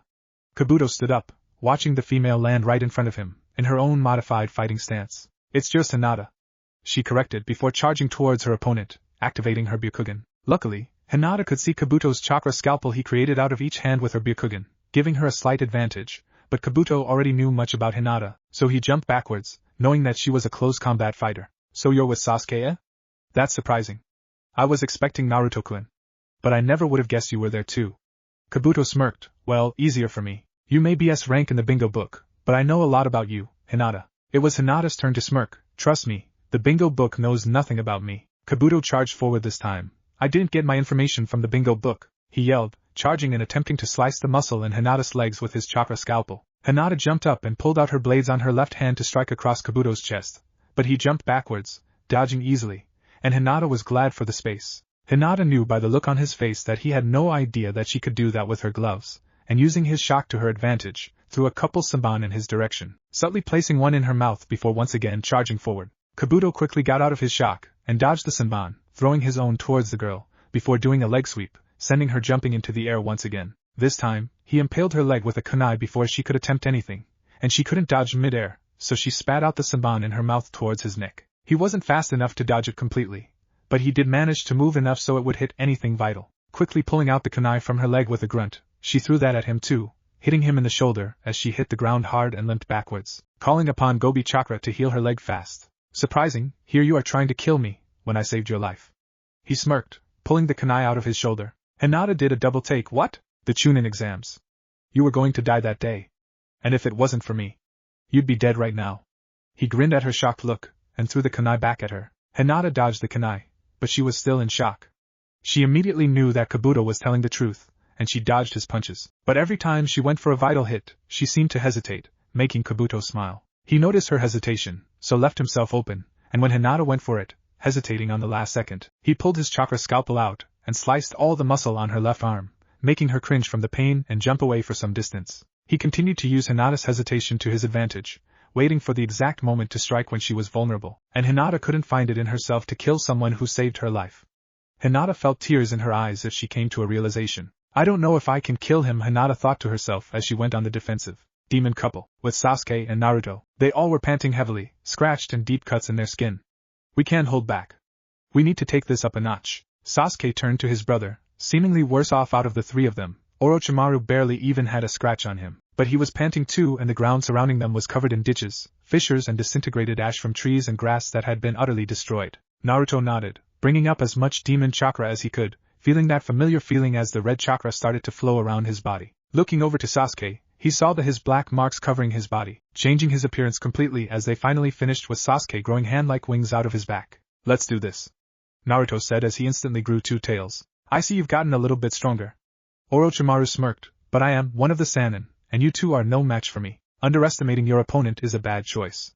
Sasuke smirked as the long black-haired pale Sannin. "Nah man, you're starting to sound like Kakashi-sensei. Seriously. If you start appearing late, I swear I'm going to kick your ass." Naruto chuckled. "Naruto, are you forgetting that we are in the middle of a battle, and you shouldn't be making jokes?" Sasuke sighed, getting into his fighting stance. Naruto followed suit, getting into his own fighting stance, prepared for anything as Orochimaru started doing hand signs, summoning jutsu. Sasuke smirked. "You do know that you can't summon a snake to fight another snake summoner? Snakes do have a sense of loyalty and honor, you know?" He sighed as he saw Manda appear, the huge snake staring down at all of them. "Take out the blonde," Orochimaru ordered, as Naruto made his own hand sign, Kagebushin no Jutsu. And hundreds of Narutos appeared. "I have a bone to pick with you guys. One of you ate me before. And I didn't do anything to you." All the Narutos ran towards the giant purple snake. "Manda!" Sasuke yelled out, "Don't do it!" Manda, the giant purple snake, was confused on what to do. His bright yellow eyes watched the blonde close up on him. Quickly deciding this blonde was a threat, he slithered into action. "Then let's see how you like being eaten twice." Naruto's Kyuubi chakra was stable outside his body, looking as though he had a second skin, but red and transparent, with fox ears and 2 fox tails. "Well, foxes eat snakes." Sasuke sighed. If Naruto hadn't charged the giant poisonous snake, he might have been able to convince him not to attack. "What do you want, Orochimaru?" Sasuke glared at his old master. "I see you do not wish to return. Do you? Pity, I had some information you want to know." His neck stretched to that of a giraffe's as he got into battle stance. "What information?" Sasuke quickly withdrew his sword. He had to stall until Naruto had taken care of Manda. Sasuke knew he was no match for Orochimaru on his own. "Something you might want to know about the 7 deadly sins." Sasuke raised a brow. He had no idea what Orochimaru was talking about. "Oh, you know quite well, the 7 that have targeted Konoha and the Hyuga friend of yours. They're targeting Hinata?" Sasuke's eyes widened. "Oh, not all of them. One in particular." He decided he had said enough and his body sprang forward, towards the unsuspecting Sasuke. Sasuke cursed himself for being caught off guard as he smashed into a tree from the body slam, and quickly got up and prepared to fight, only to find a long slimy tongue trying to wrap around his legs. Withdrawing his sword, he sliced the tongue and jumped back, a blade in one hand, his prized jutsu, the Chidori, in the other. "I can't believe you of all people underestimate me, Sasuke-kun." Sasuke only smirked. "I'm sorry, but I think that you are the one who seems to be underestimating me." He charged, although deep down, he knew there was no hope. But that didn't mean he wasn't going to go down fighting. His Sharingan was activated, so he used that to his advantage. Watching intently as he charged, he concentrated on the moves he could see Orochimaru about to do, and dodged them to counter. He managed to scrape a shallow cut on Orochimaru's side, but he felt his blade slide out of his hand as Orochimaru grabbed a kunai and disarmed him. Quickly creating a Chidori, Sasuke slammed it into the ground. He needed to create distance between the two. The force from the attack blew the two away from each other, but Sasuke wasn't expecting the kunai Orochimaru had in his hand to be thrown at him. He had no time to dodge, so he had to pull out the kunai impaled in his stomach when he landed on the ground with a slam. Luckily, he had landed near where his sword was thrown, so he crawled over and picked it up, getting into a standing position with a bit of trouble. He looked up to Orochimaru, who appeared to be pulling a sword out of his mouth, with disgust. "So you want a sword fight, Sasuke-kun?" He smiled once the sword was out, and charged forward. Sasuke quickly got into a defensive position, but before either of them could make contact with the other, some landed hard on the ground in between them and the area was covered in dust. Naruto, who had landed on their field, was bloody and bruised, mumbling to himself about how he hated snakes when Sasuke snapped him out of it. "Naruto, get your ass over here and help." Naruto quickly complied. "I took care of Manda. But I think it would be best if you never summon him around me, Sasuke," he advised as the duo stood back to back, keeping an eye out for the snake Sannin. That was, until a sword shot out from underground, both boys jumping into the air, Sasuke staying up by flapping his hand-like wings and Naruto gathering chakra into a bright red demonic Rasengan. Locking eyes with Sasuke, Sasuke quickly created a Chidori, and both flew towards Orochimaru with their arms held out, bracing themselves for the impact. As the jutsu connected, a large burst of power once again threw Naruto and Sasuke back through a couple trees. Panting and unsteady, the duo got up again, and looked towards the clearing dust only to see, "What the hell, he looks the same as before." Naruto yelled in exhaustion. "Did he dodge it?" Sasuke's eyes narrowed in realization. He retreated underground. We need to get him to stay still, and hit with a Chidori and demonic Rasengan. Naruto guessed. Got it. Sasuke pulled out his sword again, while Naruto created 10 shadow clones, all pulling out a kunai. Orochimaru was having a bit of trouble taking on these two at once. He did look in a lot better condition than the other two, but he was worn out and starting to run low on chakra. Not that he'd let Naruto and Sasuke figure that out. Pin him down! Naruto yelled as Sasuke and the clones charged. Orochimaru had his sword out, and thankfully for Sasuke, Orochimaru couldn't counterattack since all the clones were parrying him with kunai. It was pretty even, but the Narutos were slowly disappearing at times when they accidentally left a spot open. But their luck was changed when an arrow came flying in and hit Orochimaru on the arm he used to hold his sword. Naruto quickly took out another arrow and continued to accurately fire them at the snake Sannin. Sasuke took a chance too, staying close to Orochimaru, trying desperately to pin him with his sword and putting all his trust into Naruto not to skewer him with an arrow. We want to know all you know about the 7 deadly sins. Sasuke ordered breathlessly, grinning as he disarmed Orochimaru's sword. In the land of waves is their base. But I'd like to see you get to them. Orochimaru glared, dodging another arrow which gained his attention for a second. Sasuke grinned. That was all he needed, Orochimaru's distraction and an opening. He thrust his sword straight through the Sannin's chest, skewering him to the ground. Naruto, let's do this. Sasuke said as Naruto stood next to him. Good riddance, Sasuke said, producing a Chidori with the last of his power. And have fun in hell.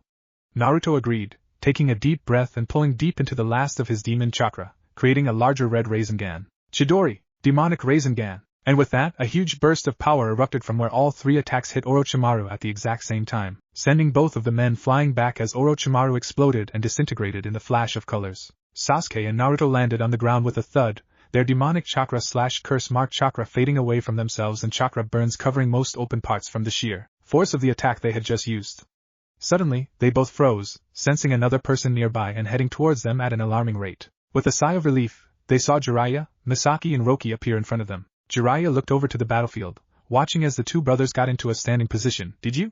Is Orochimaru dead? Once and for all, Sasuke said with conviction. But their victory was short-lived as Misaki suddenly turned a pale color, collapsing onto the ground, gaining everyone's attention. Misaki? Naruto called out, watching in horror as the wolf literally melted into the forest floor in a burst of chakra. Hinata? Naruto called out in realization. Something must have happened to Hinata. And with that, they all ran as fast as their legs would allow, their exhaustion all but forgotten, to the place they were sure Hinata would be. Demon couple. With Hinata, a few moments ago, Hinata was starting to tire, pulling out all the demon chakra she could handle as she continued to dodge the attacks coming from Kabuto. But a blast of pure power coming from where Naruto and Sasuke were fighting distracted her for a mere second, giving Kabuto time to sneak behind her and literally destroy the muscle tissue in her upper back. He had been watching her every movement intently, and noticed all her demonic chakra was situated and always flowed out of her upper back. As she hit the ground forcefully, Kabuto wasn't expecting the sudden burst of Gobi chakra that burst out of her petite body. Hinata quickly charged the last 2 steps. She had to finish him off now, and threw an overcharged palm strike straight at Kabuto's chest, killing him instantly. As soon as she let out that last burst of chakra, Hinata realized that it wasn't such a good idea as she stumbled around the ground, a searing pain in her upper back. The seal. Hinata realized, Kabuto must have messed up my seal somehow. She realized as she slammed onto the ground, her demonic chakra randomly bursting out of her body, and mixing with her natural chakra, a slow and painful process. She knew as the demonic chakra was overriding her chakra paths and she lay face first on the ground, breathing heavily, trying desperately to stay in control. About the time Misaki dies, Hinata-chan. Naruto's frantic voice echoed throughout the forest as he saw his raven-haired Kunoichi lying flat on the ground. He could feel the demon chakra practically leaking out of her, as he reached his girlfriend with a look of pure horror on his face. He pulled his girl onto his lap, ignoring the pain from the bursts of demon chakra she would give out randomly. What's happening to you? Please don't die on me, I love you. Tears were already streaking down his face. Sasuke watched the spectacle, breaking from his usual cool facade with his own tears trailing down his cheeks. He didn't say anything, but stood there breathing heavily from both exhaustion and shock, silently wishing and praying to anyone that had listened to help his sister. My seal. Hinata let out, making Naruto's eyes widen as he looked over to the seal on her upper back, noticing the purple glow it was giving out. Jiraiya. Naruto yelled as loud as he could. The Sannin was the most skilled in the world on seals. And Naruto thanked Kami that Jiraiya happened to be with them. What? I heard you yell my name, and you never call me Jiraiya. He had been following slowly, but immediately shut up when he saw the looks on both boys' faces and the trembling Hinata in Naruto's grasp. Her seal. Naruto answered stoically, as if already detaching himself from everything around him. Naruto had been through a lot in his life, but if this happened, if Hinata didn't make it, that would be it. That would send Naruto over the bridge. and Jiraiya knew it. Jiraiya ran over the girl, a look of pure determination on his face. He owed a lot to this girl, she loved Naruto. And he was grateful for that. Naruto didn't know it, but he needed love in his life, and she was the one to give it to him. Jiraiya wasn't even sure if Sasuke would make it out of this one okay if Hinata didn't make it. He saw the way him and Hinata acted around each other, like siblings, really, to Sasuke. Hinata and Naruto were both his siblings. The way they acted you would think they were all blood-related apart from the fact that two of them were in a relationship, which would make Hinata more of a sister-in-law, but you get the drift. Overall, Jiraiya didn't know Hinata all that well, but she was starting to grow on him. All three of them were. He was even starting to like Sasuke. Quickly dismantling those thoughts from his head, he scanned the seal. Noticing all the muscle tissue in her upper back was snapped, he quickly guessed what might have happened. Holding out his glowing palm, he ran his hand over the glowing mark, his eyes widening in realization of what was actually happening to the girl. This has never happened before, he mumbled to himself, but since it had been absolutely dead silent, the other two men heard him clearly. What? Sasuke tried to remove the sob out of his voice as he knelt down next to the group, gently ruffling Hinata's hair like he always did, watching Naruto's chakra-burned hand gently caress her cheek, as if it would stop her face from scrunching up in pain. They're merging. I think she'll be okay, but I can't be positive. The only way I can even guess this is happening is by the fact that I know that it will happen to you, Naruto. The fourth major seal so that you and the Kyuubi will merge. And that is what's happening to Hinata here. It is an extremely painful process, where she needs to absorb all of Gobi's chakra and then merge it with her own, but I'm pretty confident she'll be okay. He let out a sigh of relief after hearing his own words, as if he were listening to it instead of being the one saying it. He guessed it felt much better to say it out in the open, making him more confident in his assumption. But we need someone to heal all her injuries. She needs to get to a hospital. Jiraiya barely finished the sentence before Naruto, Hinata and Sasuke literally vanished into thin air. He would have no idea what happened if he didn't notice the small dust trail heading towards town. Slowly, he followed after them, to make sure Hinata got out of this alive. What if Naruto and Hinata were demon couple? And thanks for watching my video till the end. If you enjoy this content, then do consider subscribing to my channel, and leave a like if you guys need the next part. Comment down, and thanks for watching the video, and see you guys in the next video.